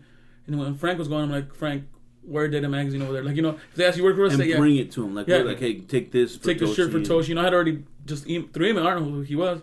When Frank went, he said, because there's a lot of Americans there, and Frank is really shy. So I'm like, hey, just go to some Americans, tell me, hey, let me put my bag down and hang out. And he said that Toshi saw him with Deadend shirt. He's like, where'd you get that? And he goes, oh, then he realized they're a really good friend. And he said they took care of him from, like, they walked on, like, hey. So then I hung out with him the whole time I was there. So he opened up pretty much for me. When I went to 2011, they already knew who we were. They already, like, they took care of us like crazy. They showed us around the shops. And I think for a lot of guys, how long ago? For a week or so? The first time I went, I experienced more in 1 week than some guys that had been going for years to Japan. Yeah, just because. And then Cole was like, "You got to do all this in this trip." I'm like, "Yeah, how?" And I told him, it's kind of weird. I told him because they like celebrities, And I told Cole, they think they see you as a celebrity. You're like untouchable, It's like you're a celebrity, you're not gonna invite a celebrity, hey, come to my car show. They'd be like, what are the odds of that's gonna happen, Yeah. So I wasn't not a celebrity, I'm just the guy that takes pictures. So they welcomed me, like, had me as one of them. And I got to do a lot of stuff, and Cole's kind of jealous, like, dude, how the hell did you go to all these shops? I'm like, Toshi. And he's like, how'd you meet them? I'm like, dude, I'm not a celebrity. He's like, me either. I'm like, I know you don't feel that way, but to them, you're like the man, you're the baddest builder. And I go, I went with all of them, but I'm one of them, dude. I'm not a celebrity. I'm not a builder. I'm just hanging out with them, taking pictures like them. I go, so they accepted me as one of them. Like, I'm just hanging out with them. And that's crazy. And he's like, what does Toshi do? I'm like, he just does a blog. And he's like, that's it. I'm like, takes pictures, put them on the website, and everybody from all over the world looks at him. And Cole was kind of like, what the fuck? Like, he doesn't really understand, but he's not. Yeah. Cole probably goes on the computer barely, and still. And Toshi just welcomed me, like, all right, you guys, you're one of us. So when he comes over here, we treat him the same way. And we just established but Frank was a big doing in that, like, just because the language, just because he could speak Japanese and speak English. So that's what he opened it up for us. That's cool. That sort of plays into something else I wanted to ask about. Like, since I've been following you guys, like, at first it was just you two, and it's been cool, like, over the past couple of years, seeing you guys pull in more and more people into the Deadend family. Like, and Toshi actually, that's what we were wondering. I wonder what the outsider people think. Like, if we approached them, and like he said, he approached us saying, when the first time I heard, got a text from Yudai, who helps Toshi, who helps us too, a Japanese guy, and he said, hey, Toshi wants to be Deadend, text, and I'm like, I just forwarded to my brother, what the fuck does that mean? Like, I go, he already is, unofficially. And then Yudai said, I don't know what that means. He's like, that's what he sent me, so I sent it to you. And I go, what? He goes, yeah. And then he said, I can't tell you yet. And then the next day he said, send me another text, he's quitting Local Hero. And I'm like, what the fuck? Why? Like, he's had a lot of, events that are really successful. And he's getting everybody, even to this day, people ask us, you guys sell Local Hero? It's like, no, it doesn't exist anymore. See, but we, originally we were like, fuck that, we got to convince him to keep doing Local Hero. Like, how are you going to quit, Holmes? Like, it's the shit, you know what I mean? It's right. He's got style, he had good people helping him, and then he was, the force, like I said, just giving us all the information from Japan. Most people initially would be like, oh, you want to quit Local Hero? Like, either try to buy him out or whatever, or like just embrace, like, oh fuck yeah, man, we're gonna have him representing us. Like, for us, it's like we like what he's doing. Yeah, like, I'm not trying to. I'm a fan of him, so I'm not trying to be a fucking mogul. Like, I'm not trying to swoop on everybody. It's like, nah, man, this dude's got a good thing going. Like, why would you quit it? Right. Obviously, it's a good thing that he decided to go with us, because I think anybody that he would have said, hey man, I want to help you guys out do your thing. Yes. Right away. Like, you're that's a golden you're an idiot. Ticket, You would say no. Yeah, like, he knows everybody. So we're idiots. And the cool thing, I think, is he's a real car guy. Like, he, is the first car he could buy, he bought a 64 Impala. Like, 18 years old, he bought an Impala. Like, that's that's pretty badass. And he's older than we are, but he's still, relatively young for being a car guy. Or at least he acts young. Yeah, but I don't know. I think if we play it right and he sticks with us, it's just gonna make us a lot better. And then he pushes.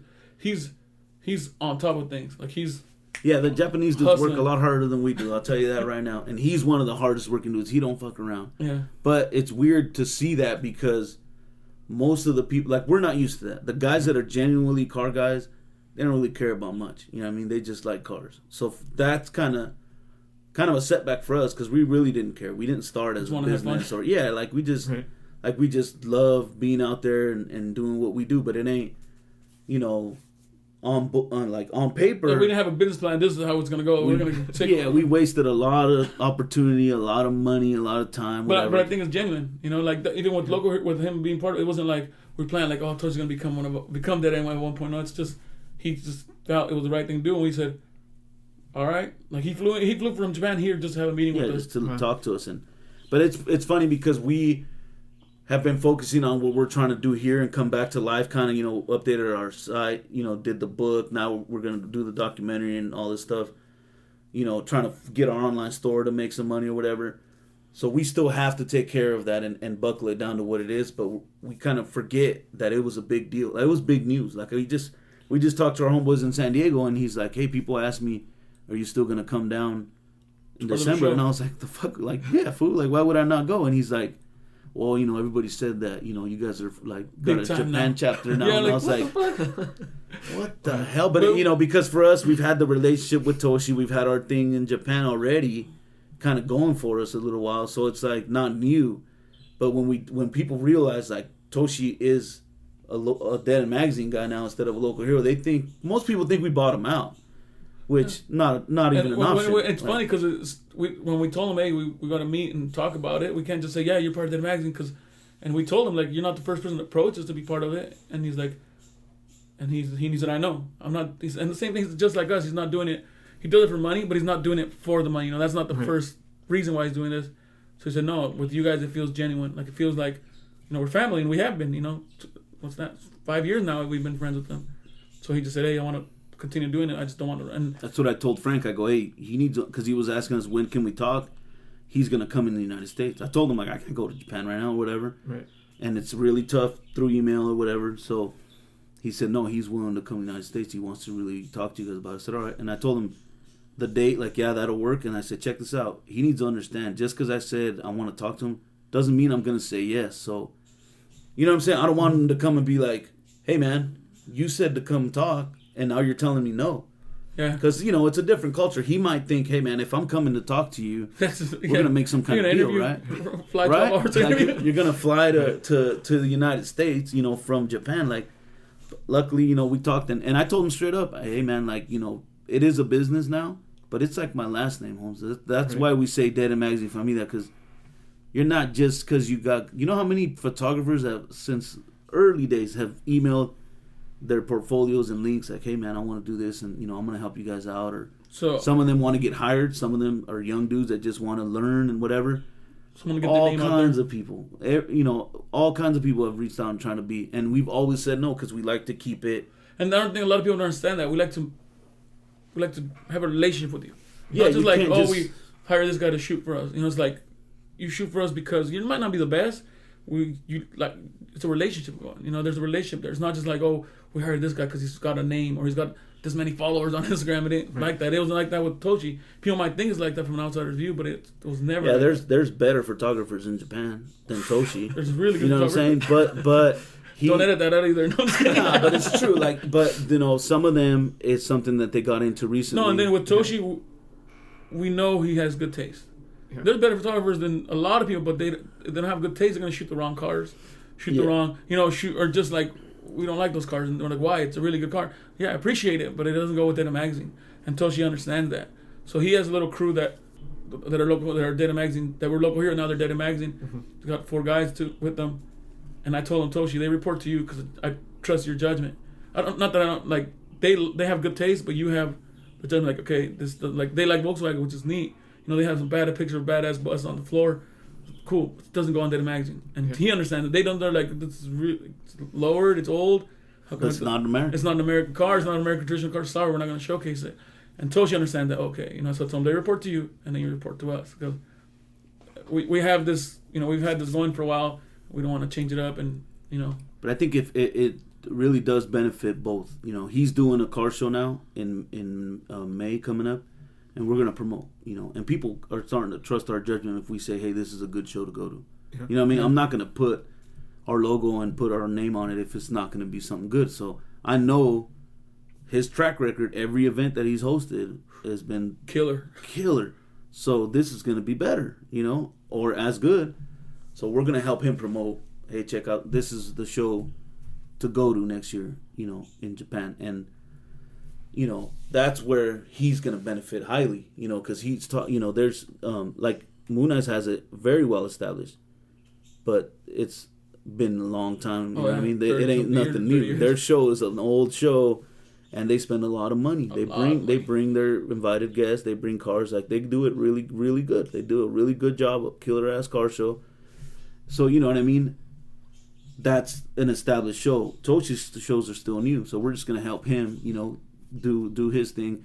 Even if we don't get tons of people from outside the country to come, you know, we just help him promote his show, even helping him sell tickets in Japan. You know what I mean? Because he spends a lot of money, you know, booking the places and all the bullshit that you got to do to get a car show going. So, but I don't know. It's still, like you said, we've been focusing on our shit so much recently that we haven't done too much as Deadend Mags in Japan, but we've got some stuff that we've already discussed. Like, this is what we want to do, and we're going to go forward with it. You know, most likely next year we're going to do a lot more. You know, and we are going back May to go do his show and spend time there. And we're bringing friends again, which is cool. This last year we went for the Classic Legends, and we brought a big group of people from Northern California that went with us, and they want to go back. Had a blast, man. You know, cool. And I think if you go, you want to go back. Yeah, and it's cool that they're not technically invited. They just want to come. You know, like people that are into cars in the car scene. You know, then they're like, "Fucking, we want to go." You know, and they go out there, spend their own money, but it's worth it, man. It's a good experience, and it's cool. No, the Japanese car people are really loyal, I guess. Like they like when we first like on the on the internet you can see statistics of who's looking at your website. Mm-hmm. Before I went, like. We sell stuff to Germany, we sell stuff to Australia. Cool, we get a lot of following in Japan, and we don't sell anything. We've never shipped anything. We don't get people, and like, what the hell? So when I went, I realized they want to meet people. Mm-hmm. They want the genuine. They want to know the people behind it. They want to buy it from the person that makes it. Yeah. And they want American-made stuff. So when I first went, we sold a lot of stuff. And then I told Frank, like, what the hell? Like, they don't buy anything. It's like, and when I went, I realized, oh shit, they want to buy it from me. Like, they want to buy it from us. They want to know that you were there. Like, they want to, it's crazy, they're real, and then they become real fans. Like, they're still wearing Deadend hats, and it's like, damn, I haven't made that in 4 years. And they still were wearing it now. So it's kind of cool to see that. And it's like, damn, these people, they're about it. That's cool. I mean, it's a big deal to them. To they really appreciate the fact that you take the time and to go over there. To go out there. And like I said, we go and we hang out at the shop. And it's it's all about, in Japan, they're really respectful and about hierarchy. So they, like, if all these guys are established, they go out of their way to treat you nice, treat you right, treat you better than family. They found out I like a certain kind of drink. Every shop I go to, they have that drink. It's like, dude, what the hell? Toshi tells them that he likes to drink this. So every shop they come here. Here's your fuck. All right, cool. Like, nuts. Like, likes to drink gravy. Gravy. Bring gravy. But they're really respectful people. I think it's cool, man. It made me, think about the fact that we don't appreciate what we really do.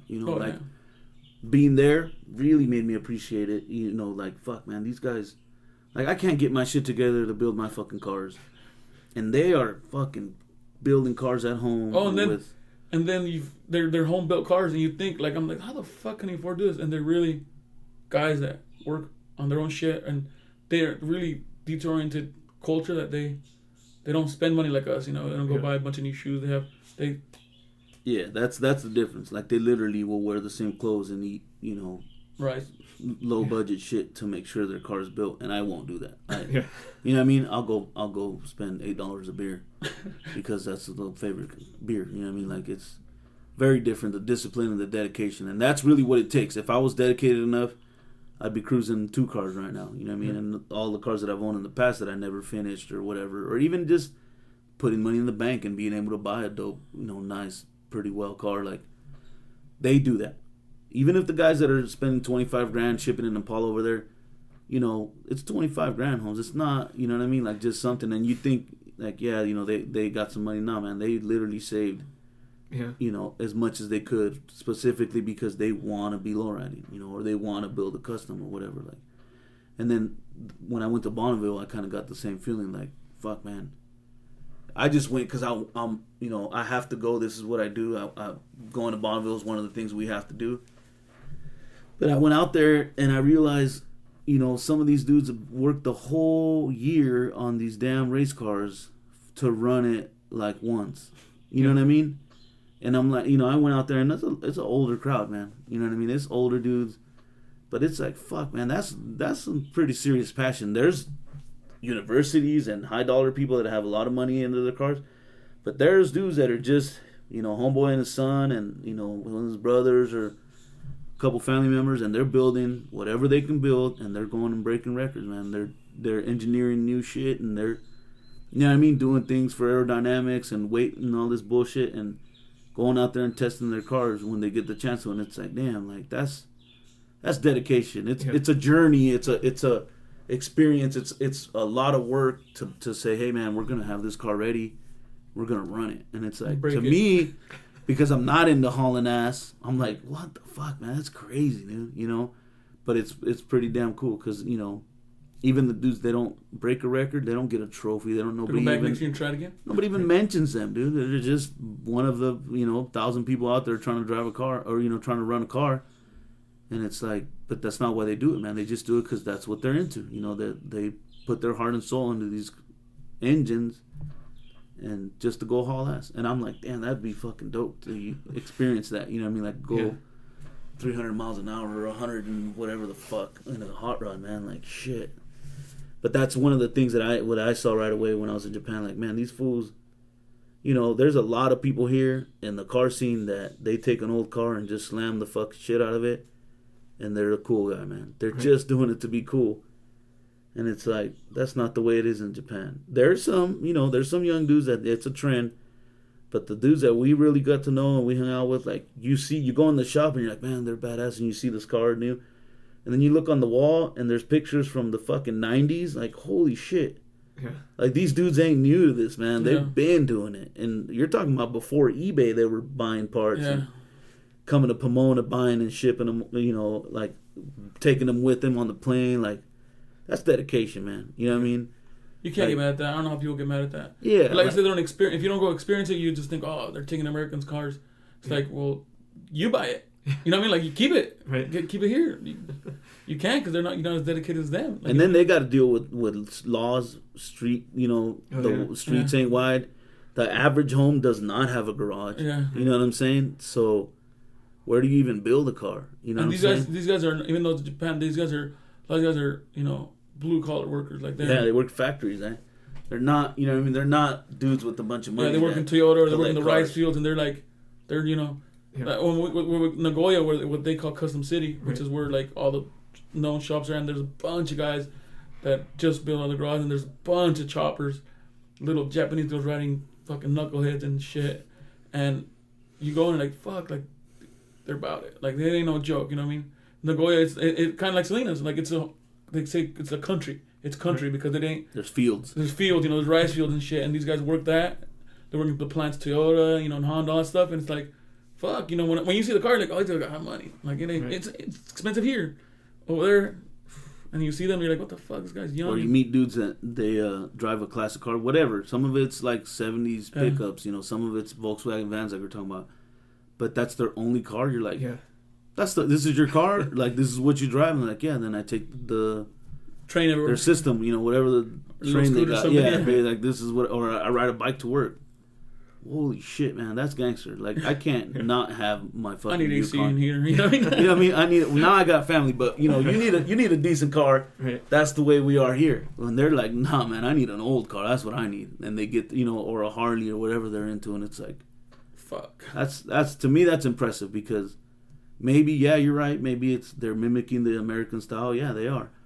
But fuck, man, they're about it. You know what I mean? And that's kind of, I always related to. And then now I think Junichi, he changed it up where they have their own style that we try to do now. You know what I mean? Yeah, they switched it up. Was it Paradise? Paradise Road, yeah.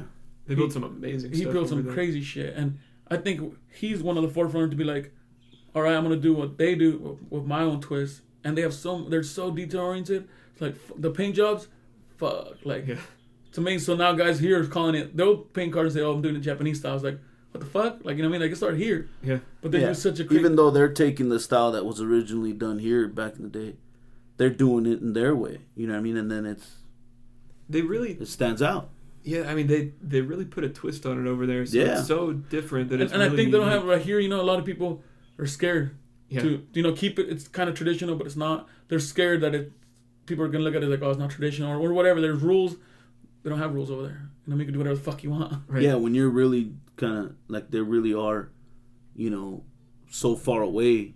Like some of those guys have never been to the United States, so they are an outsider. So they kind of they're just doing it, trying to be American style, traditional style, whatever.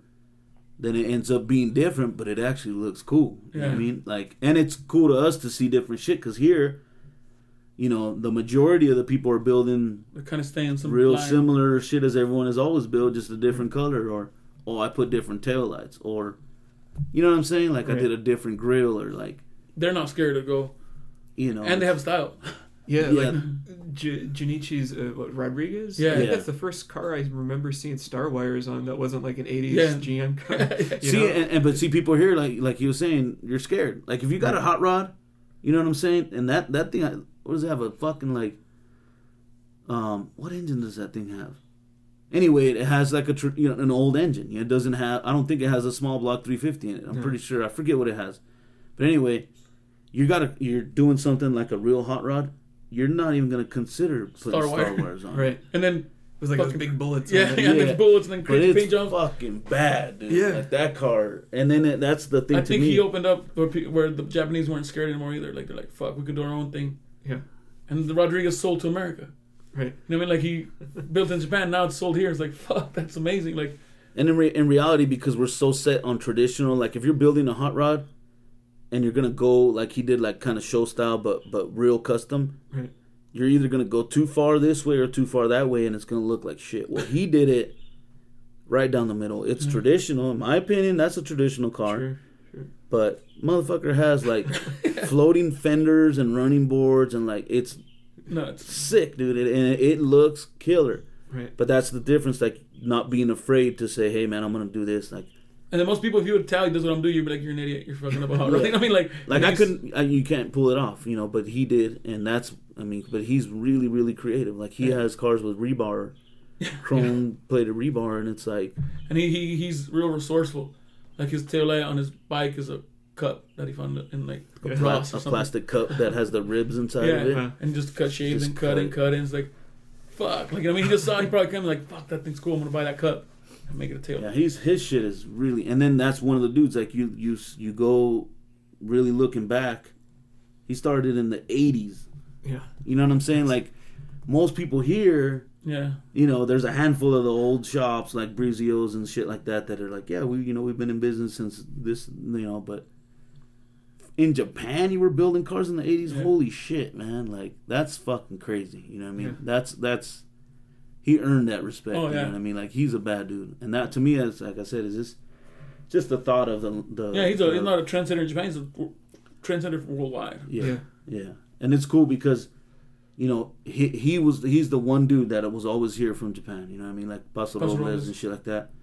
But still, people didn't know who he was. He was just a Japanese guy. Until he brought his car over here. That's nuts. And then realized, damn. And then now, thanks to the internet, then you see some of the cars he's built and. They're fucking cool, man. Like really impressive. His own style, definitely. Yeah. I guess the last thing I wanted to talk about was the documentary. So how'd you guys get set up with that? And I guess what could people expect to see in it? I just watched it last night, dude, because I had already seen it. Obviously, we watched it, but it's one of those. It's not like a movie where I could remember everything. I'm like, fuck, I don't even remember what is in there. I don't remember what I said. I'll tell you what. The way it came about was just because we were looking. We want to do more video. Just car related videos. Like I did a couple already. Just wanted to keep doing that. I didn't feel that we were capable of it because I'm not a video guy. Neither is my brother. So we were looking to collaborate with somebody. Like, hey man, we need to create some video. the one of the guys that my brother went to school with, high school. He is doing video with his dad and his brother, and they got a company going, or whatever. So we caught wind of it, and we're like, hey man, let's go talk to him, see if they can help us do some video. Well, we had no idea what type of company they had or what they did or anything. We just went to talk, say, hey man, we want to do some videos, and then basically what they do is kind of a really quality commercial type stuff, so it was out of our budget. But we just went to talk to him, and then just in talking to him, we were explaining to him kind of what we do. And he already knew. Carlos knew. Carlos was kind of like, I went to high school with him, and we were like best friends or anything. Yeah, but he didn't know much about. No, he didn't know. He didn't know much about cars, but he kind of followed Deadend on Facebook. Kind of knew we were doing something, so he was kind of a fan, a little bit. And then when we told him, he found out like, oh shit, you guys are.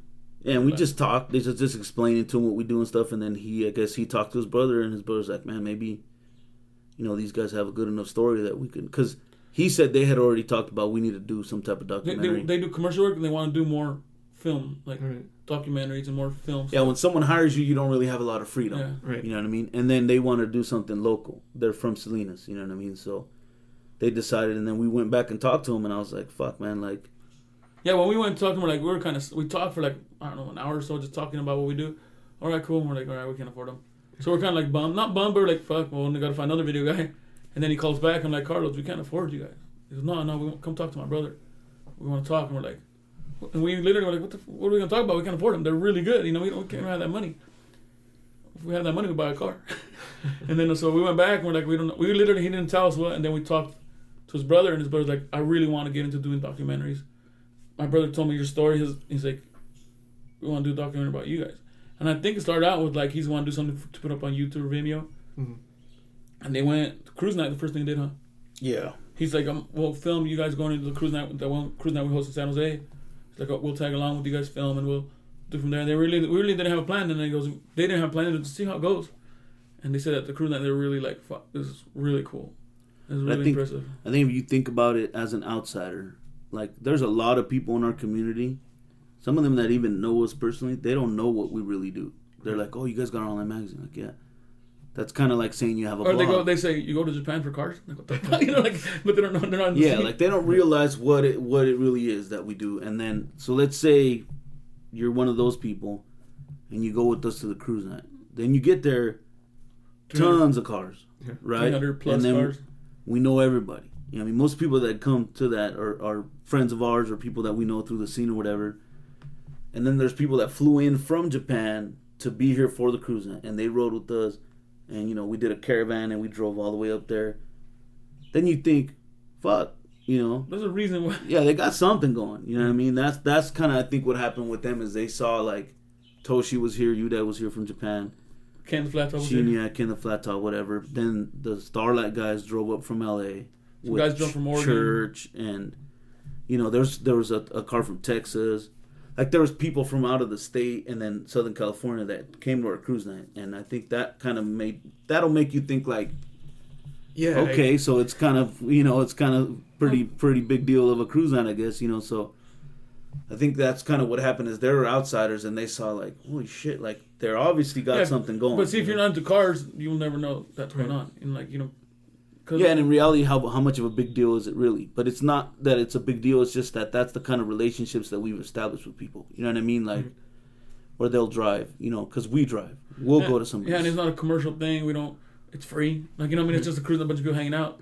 That's another thing is most people that have that type of following and that type of support, they capitalize on as much as they can financially. And we really haven't. We really haven't at all. I don't know. I think it's one of those things like, people don't get it because very few people really understand that you don't do things just for money. You know what I mean? I think it's kind of, I always try to compare it like music. Like, if you're in a band and you're getting down, most people want to sign. They want to have a label behind them and tour. But your whole life is going to change. Like, their whole life is going to change. Now you don't play what you want. Now you play what they tell you. No, what you're hired to play. Yeah. Yeah. Now you have to wear. And I think that's what for us we could do. We could shoot whatever we want, whenever we want, however we want. But if you just play music for fun, And because you really just this is you write your songs and you taught yourself how to fucking play the guitar. Like, I didn't learn. My dad wasn't a guitar player. I just learned because I wanted to or whatever. That's kind of what we did, man. We just did it because we like it. We didn't. Nobody really taught me how to use a camera, man. You know what I mean? Like, I just started doing it. You know what I mean? Nobody really told me how to lay out. You know, nobody told us how to lay it out. Nobody told us how to market this. Nobody really. We didn't even try. And we didn't even, like, look it up. Like, hey, how do you go about marketing? You know, we didn't even do the research. We were just like, fuck it, man. We like cars. We're going to go pass out flyers, you know? So I kind of compare it to that. Like, you can be a band that is well known and respected, and you don't have to be commercialized. You don't have to be, you know what I'm saying? You don't have to be on the radio. You know, but, you know, if you want to make money, you got to be on the radio. Yeah, sure. That's the way it works. You know what I mean? So it's like some of the people that are just genuinely musicians, they could go their whole life never signing to a label or never making that big deal, that big contract and going platinum. But their music is so good that they get known and they do make a living and they live doing it for their whole life. And you talk to them like now, some of these dudes are 50 or whatever, and they still love going out on the road and sharing their music and meeting young musicians and, you know what I'm saying, meeting the people that support them and going to other countries. And, you know, I feel like when we go to Japan, we kind of are on tour, man. You know, we're going to the show, doing what we do, promoting ourselves, coming back with all kinds of good material, making new friends, you know, and just establishing ourselves more, but more so experiencing and literally going broke or getting in debt.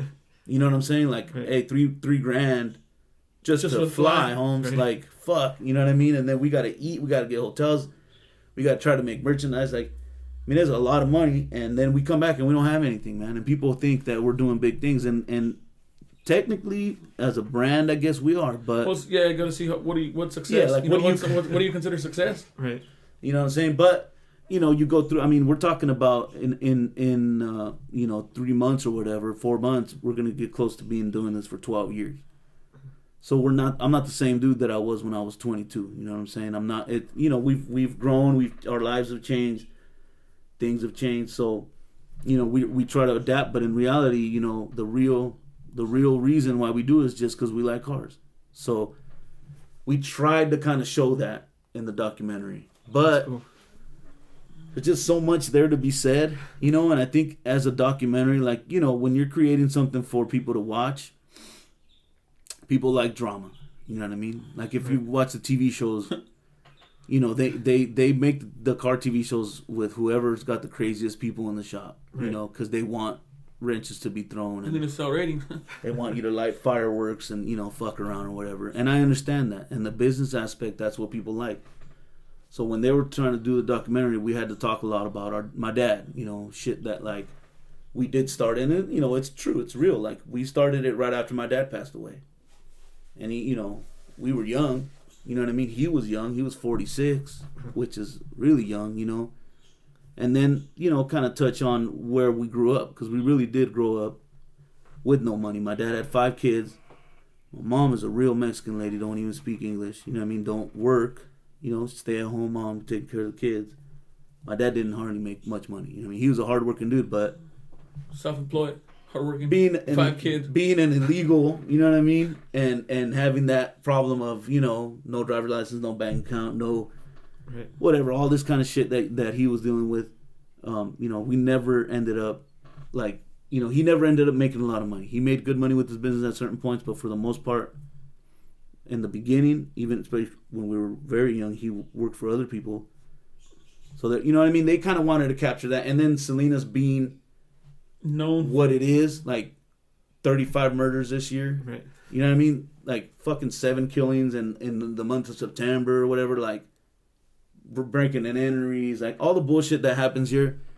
It's pretty bad. You know what I mean? It really is. Like, you know, it's common. It's not, you know, like a ridiculous, but it is a rough town. You know what I mean? And we did grow up, you know, going to the elementary school where that's where, you know what I mean? We went to school as kids where the poor kids went to school. All the kids in our neighborhood, their parents worked the fields. They were fucking broke. They weren't, you know what I mean? They were people that, family of of 6, 7 in a 1-bedroom apartment. You know what I mean? We had a 3-bedroom house, and all our friends were like, "Oh, you guys are rich." Yeah, like people like people grew up with that. People that we grew up around, they were fucking poor, man. Not you know what I mean? They were poor, dude. Like people, you think now, like I think about it, I'm like, God damn, like.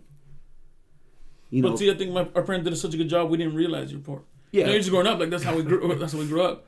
And then I was like, look back, like, how the fuck were they able to do it? You know.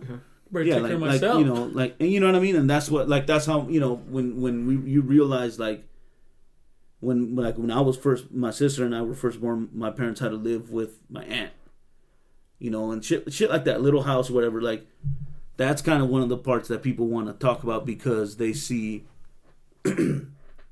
I think you can consider us a good example for kids that are growing up in that situation, because the majority of the time those kids feel like no hope. You know what I mean? Yeah. You can't afford to go to college. You can't. You know what I mean? You're kind of looked at as pretty hopeless, eh? And you feel that sometimes when they're a kid. We didn't feel that because my dad was a pretty smart dude, and he made us feel like we could do whatever the fuck we wanted to do. You know what I mean? And he did it. He did it to where he was in illegal. He actually had a criminal record. He had a background as kind of a bad kid or whatever, but he turned his life around. And then he raised his family, and unfortunately, he passed away way too young. But I think that's kind of one of the things that people wanted to see and want to talk about, like, because in reality, when we did start, if you looked at it as a business, we did have everything against us. You know what I mean? Everything was, I'm technically uneducated, man. I can't spell for shit. You know what I mean? Like, I technically am a high school dropout. I didn't get a high school diploma. You know what I mean? Like. A lot of the stuff that you would think, would hold you back. You know what I mean? Like, and then no, like I said, we didn't have no experience. We didn't have any money. Like, we didn't have, like, when my dad passed away, we didn't get money, man. We got debt. You know what I mean? We got lawyers calling us about the house. Like, we didn't get any money. We didn't leave. Most people, the parents got life insurance or we didn't get that, man. We got nothing. We got left with debt. We had to pay the mortgage after he passed away. And everybody was young, I mean? Like I said, I was 22, you know what I mean? And my mom didn't work. So we were left in a shitty situation.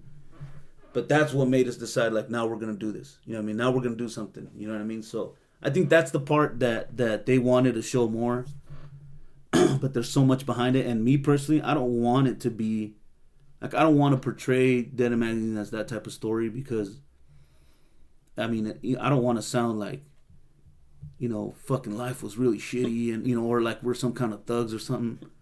We're not. It's not, you know what I mean? It's not. Sometimes in the beginning we were looked at like that, you know what I mean? Like people didn't, people didn't trust us or whatever. Yeah. And I kind of had a chip on my shoulder when I was younger, you know what I mean? Because of where I grew up and who I hung out with, but I'm not like that anymore, you know what I mean? And it kind of comes with the territory growing up in Salinas. Like if you want to go party, you're going to deal with shit. If you want to go cruising, you're going to deal with shit, being young and being in the streets or whatever, but I think that's kind of what people want to hear about, like how the things that you dealt with. And it's like, I don't think that's what needs to be talked about. I think this is about cars, and that's what we do. You know what I mean? So, we've always been like that. We've always never want to show I don't know how to say, like, it's about cars. It's not about us. It's not about our background. It's not about, like, what we have to go through. It's about the fucking cars. And we want the work to show that. We don't want, like, oh, damn, this guy had to do this. This guy didn't go to school. I mean, I went to school, but they didn't go traditional, learn how to use photography. They didn't work for any other magazines. I mean, I entered, but I never worked for another car magazine. These guys didn't. Their dad wasn't a car guy. We don't need to say all that. Hopefully our work speaks for itself. That's all that. In the end, that's all that really matters to us. And that even like in the beginning, people would ask us, like, they would see us and see our last name, and they'd be like, hey, you guys are Mexicans, right? And I'm like, yeah, and they would think, you need to embrace that, man. Like, you need to... Oh, we had people email us. Like emailing us, like, hey, man, you guys are Chicanos, man. That's right on. Like, you should be proud. And I'm like, well, fucking I am. And they're like, they kind of want you to kind of preach to your Chicanos, to yeah, us. like... And we've always been like, our work should speak for itself. That's the way I feel. That's what I said. I was like, you know what? If you see this as a product, whatever you see from Deadend Magazine, and you think it's cool, and then you see that it's me and my brother creating Juan and it, Jesus doing it, like, no doubt, then that should be all it takes. I don't have to say, even though obviously we're really proud, you know what I mean? And like I said, I mean, we're Spanish speaking dudes, like we're Mexican dudes, you know what I mean? But I don't think you have to push that. Some people see that as an advantage, and it gets Mexican people behind you, or whatever. People support you more because they feel you as an underdog. And in reality, if you really think about it, 2004, you're starting a traditional hot rod custom lowrider magazine. Most of the dudes that are established, most of them are white dudes, and then they don't really even take you as a threat. Like, you're not. They don't even take you serious. They're like, all right, whatever. And especially with the cameras we had at the time. Like, everything we had was low budget and low quality. We were in a Honda Civic, like, you know what I mean, or a Toyota mini truck. Like, they didn't see us as a threat. But that's what I'm saying. Or they didn't think we. They didn't take you seriously. Yeah. If you ever even consider trying to hit somebody up to do business, if they're established, they're not going to look at you serious. And I think our work spoke for that, because there's guys that be like, well, who's behind you guys? And we're like, us. Well, who does the photography? Him. Who does the graphic design? I do. Who owns the website? We do. Who designed your shirt? Who designed your logo? We do. And it's like, some of them, I don't know if they never believed us. They never seen some of that. And we never did. We didn't do it as, this is our way in. It was just like, that's all we had. So we had each other, and that's it. Yeah. I think that's what the documentary, it tells you a little bit about our background, like what we did in the beginning, and then it just. See, I think even them, we were talking to Carlos, one of the guys who was part of it, he said, and talking the last time, he said, I'm happy with it. I really like the documentary. He was really happy with it. And he said that him and Dad are watching it again, and he's like, now that I got to know you guys doing this documentary, there's so much more we could have said. And I go, yeah, but then we have, a 10-hour documentary. And he said, there's so much more we could have touched more on your dad, and we could have touched more on, we don't have a lot of stuff, the photographs we have from 2004, but we don't have any audio, video. We didn't think like, this is stuff that we're going to keep in the future. We got to do this for the future. Like, we got to, this has got to be in our history of Deadend magazine. Like, we didn't think of that. You just think, fuck, hopefully we make it. And he said that, Carlos goes, man, there's stuff that's like, man, I wish we had video of you guys in 2004 passing out flyers. I'm like, well, why would I start making a documentary if we haven't even, why would we didn't think that was important back then, Right. And he said that's what he said it's lacking that a little bit, but he said, I think it's a good story no matter what. And I'm happy with it. He's happy with it. I think another big difference too for us is if you think about right now, a 20-year-old kid, because that's my brother was 20, right? A 20-year-old kid going to a car show and passing out flyers of what he does. They're out there, right? There's young dudes doing their thing, right? Yeah.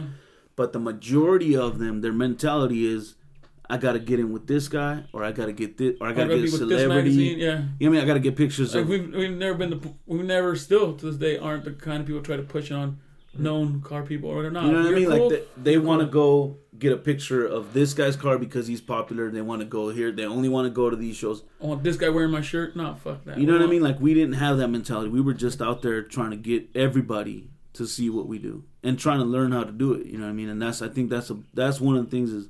It's our downfall, but it's our biggest. It's the best. It's our advantage. I think it made us stand out. You know what I mean? Because we didn't do that. You didn't hear about us through one of the biker build-offs that was coming on TV at the time or whatever. Like, what are you talking about? I had a 4-second cameo with one of the biker build-off. But you know what I'm saying? A lot of young dudes, because we've met them, and they have a clothing brand. Even if it's not car related, they're like, "Hey man, we're gonna do this," and they tell us, "Hey, hook me up with this guy," and I'm like, I don't think I've ever fucking said that to anybody, man. Like, I might have told you to hook me up with a girl, but not, you know what I mean? Like, that's all their intention is. Like, hey, I want, like, hey man, so and so to wear my shirt. You know this guy, this dude. Like, nah, man, it's different. Like the Boulevardos. Yeah. Everybody kind of that was originally, they all liked what we did, and they just supported. Instead of us being like, hey man, you guys should support us and check out what we do. It's just a mutual respect. Yeah, like you could tell that we like cars really, so you guys, people kind of feel like a connection. Like, these dudes are kind of the same way we are, man. They like the traditional, they like the lowriders, they like, that's different as opposed to like, hey man, the Boulevardo guys, hey man, ask them to put their stickers put my stickers on their car. Like, people ask us that kind of shit all the time, and I'm like, or how'd you get this guy to wear your shirt? What the fuck? Like I don't think I really ever did that, man. And I definitely didn't even think about it at the beginning. We were just like having fun. Like, when we first created one thing, we were like, fuck man, that's cool. Oh, I remember when we first made our shirt, you're like, damn, our logo's on a shirt. Yeah. Now it's not the same, it doesn't have the same impact. Like, now I'm like, oh fuck, I hope that shirt sells, and like, I want to do more. And we still get excited. There's always stuff that keeps us excited. Like the book was really exciting. Going to Japan, was really excited still. Going on different traveling, it's exciting. But when we first started, just having our name on a flyer that was printed nicely, not a copy at Kinko's. Yeah, having a business card. Yeah, you know what I mean? like, Which fools don't even want them anymore. They just have their Instagram. What's your Instagram? Yeah, they don't ask for your. But that, even the book is a really good example of recently feeling like, man, pictures we hadn't looked at in a while, and then we have to decide what picture goes where, what cars we're gonna use, what size of format, what's gonna be on the cover. Super critical. What is there gonna be words? Like all this shit it's fun to say. Fuck man, check this out, man. We created a book. Like every picture you see in there, except for like 4 of them, is either me or him.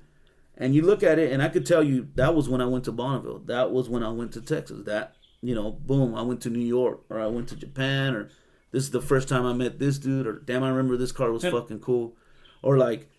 Just all the experiences, and then putting it in a book, and even like I said, the creative part of saying, "Hey man, check it out." Me and him had to sit there with nobody else, not some office full of creative directors or graphic designers, just me and him. Advertisers telling us what to do. Yeah, looking at the book and print them out and saying this picture, that picture, this car, that car, too much contrast, black and white, blah blah. Creating, that's the same shit we did in the beginning. Like we designed a flyer that we thought was cool and we were excited about it and it was fun.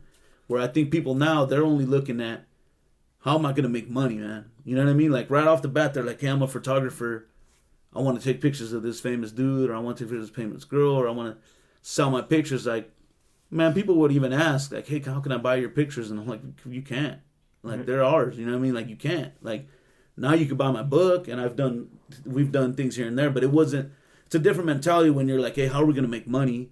As opposed to, this is what we do, man. This is what, like, like I said, with music, like when you create a song, you're not thinking, I'm going to make millions off this song if it gets on, if it becomes the soundtrack for this movie. Mm-hmm. You're just thinking, I feel good about this song, man. This is me, Holmes. This is, me and my homies as a band putting our music out there. Or as whatever kind of music you do, like, this is coming out of me, man. This is me. I feel good, and it doesn't matter who hears it or not. I like it. And you could play it for yourself. You play it for your family, your friends, and you feel good. That's kind of what we did. Just we're still doing it. You know what I mean? As a business, we're failing, but we still do. But you know what I'm saying? Because we still treat it the same way we've always treated it. Like, it ain't gonna have that Deadend logo unless it's representing us. That's why we don't have a lot of people coming in and doing shit for us. You know what I mean? That's a real tight knit family. Yeah. There's a lot of people that have helped us that don't, like, our scissors help us at the booth. Mm-hmm. We have our big watch out. He's always helping us with whatever we need. We have a core group of people that help us, but Deadend Magazine is just us. Even our friend Robert, he's in the documentary a lot, and he can say a lot because he did a lot with us. But people that he's met don't even remember him because he's not a talker. He's just there to have fun, Yeah, most people don't know him, but he's a real car guy. It's like, I met him when he was a teenager. He was still in high school, and he's already building cars in high school. I played football with him, and we'd always end up talking about cars. Everybody else, so we ended up high school going to parties, and everybody talking. We start talking about cars. So he's in the documentary. He knows he's been around since we started, and he meets a bunch of people. He saw it, he sees us. He would sit there and brainstorm with us about shit. So he knows kind of the processes that we went through in the beginning. And so he could say, he's in the documentary because he could tell you he's not somebody that, we have people in there that are very respectable and in the business and, and it was a huge compliment, some of the things they said, because we didn't ask them to say anything. The video guys came up with the questions and asked them. We were there, most of them. But they basically, speak their minds on it or whatever, or their experience, whatever they're talking about. But Robert is a family member of ours that he's just telling you because he was there. He saw it. He helped us and he was part of it. And he's not a known person, He's actually a really talented fabricator, but he's not known for it at all. He doesn't even worry about building, or whatever. He just does what he does because that's what he likes. So in the documentary, there's him. There's other people that are well known in their industry, people that we respect. Like, hey, we want you. What do you have to say about us? So there's cool and there's really neat interviews there. And some of them we would go like, I'm gonna go. I have time to go interview Kobe, so I'll go with the crew. And then other guys that he went, and there's some that I didn't see firsthand. So I watched him do interview in the documentary. Oh shit! I didn't know he said that. I didn't know that. I think overall, if you watch it. Number one, there's a lot of cool visuals because it's our photography and then their videography. There's footage from Japan. car shows that we're at, Pomona, Santa Maria, our car show, our cruise night. And then I think what they were trying to go for is a story that, going basically from nothing to what we do now. Where, like we said, success is, measured differently by people. But overall, Rod and Cole and Bobby and people talk about cars in general, and then they talk about what we do and how they met us. Hopefully, I think it's inspirational for people that are trying to do something, because really, we've done a lot since we started, and a lot of. But I think we haven't done enough yet. Yeah. I think we're still new, but it's kind of our choice the way we go about it. We're not. Like you said, we never had a business plan. We still don't. You know what I mean? And it's like,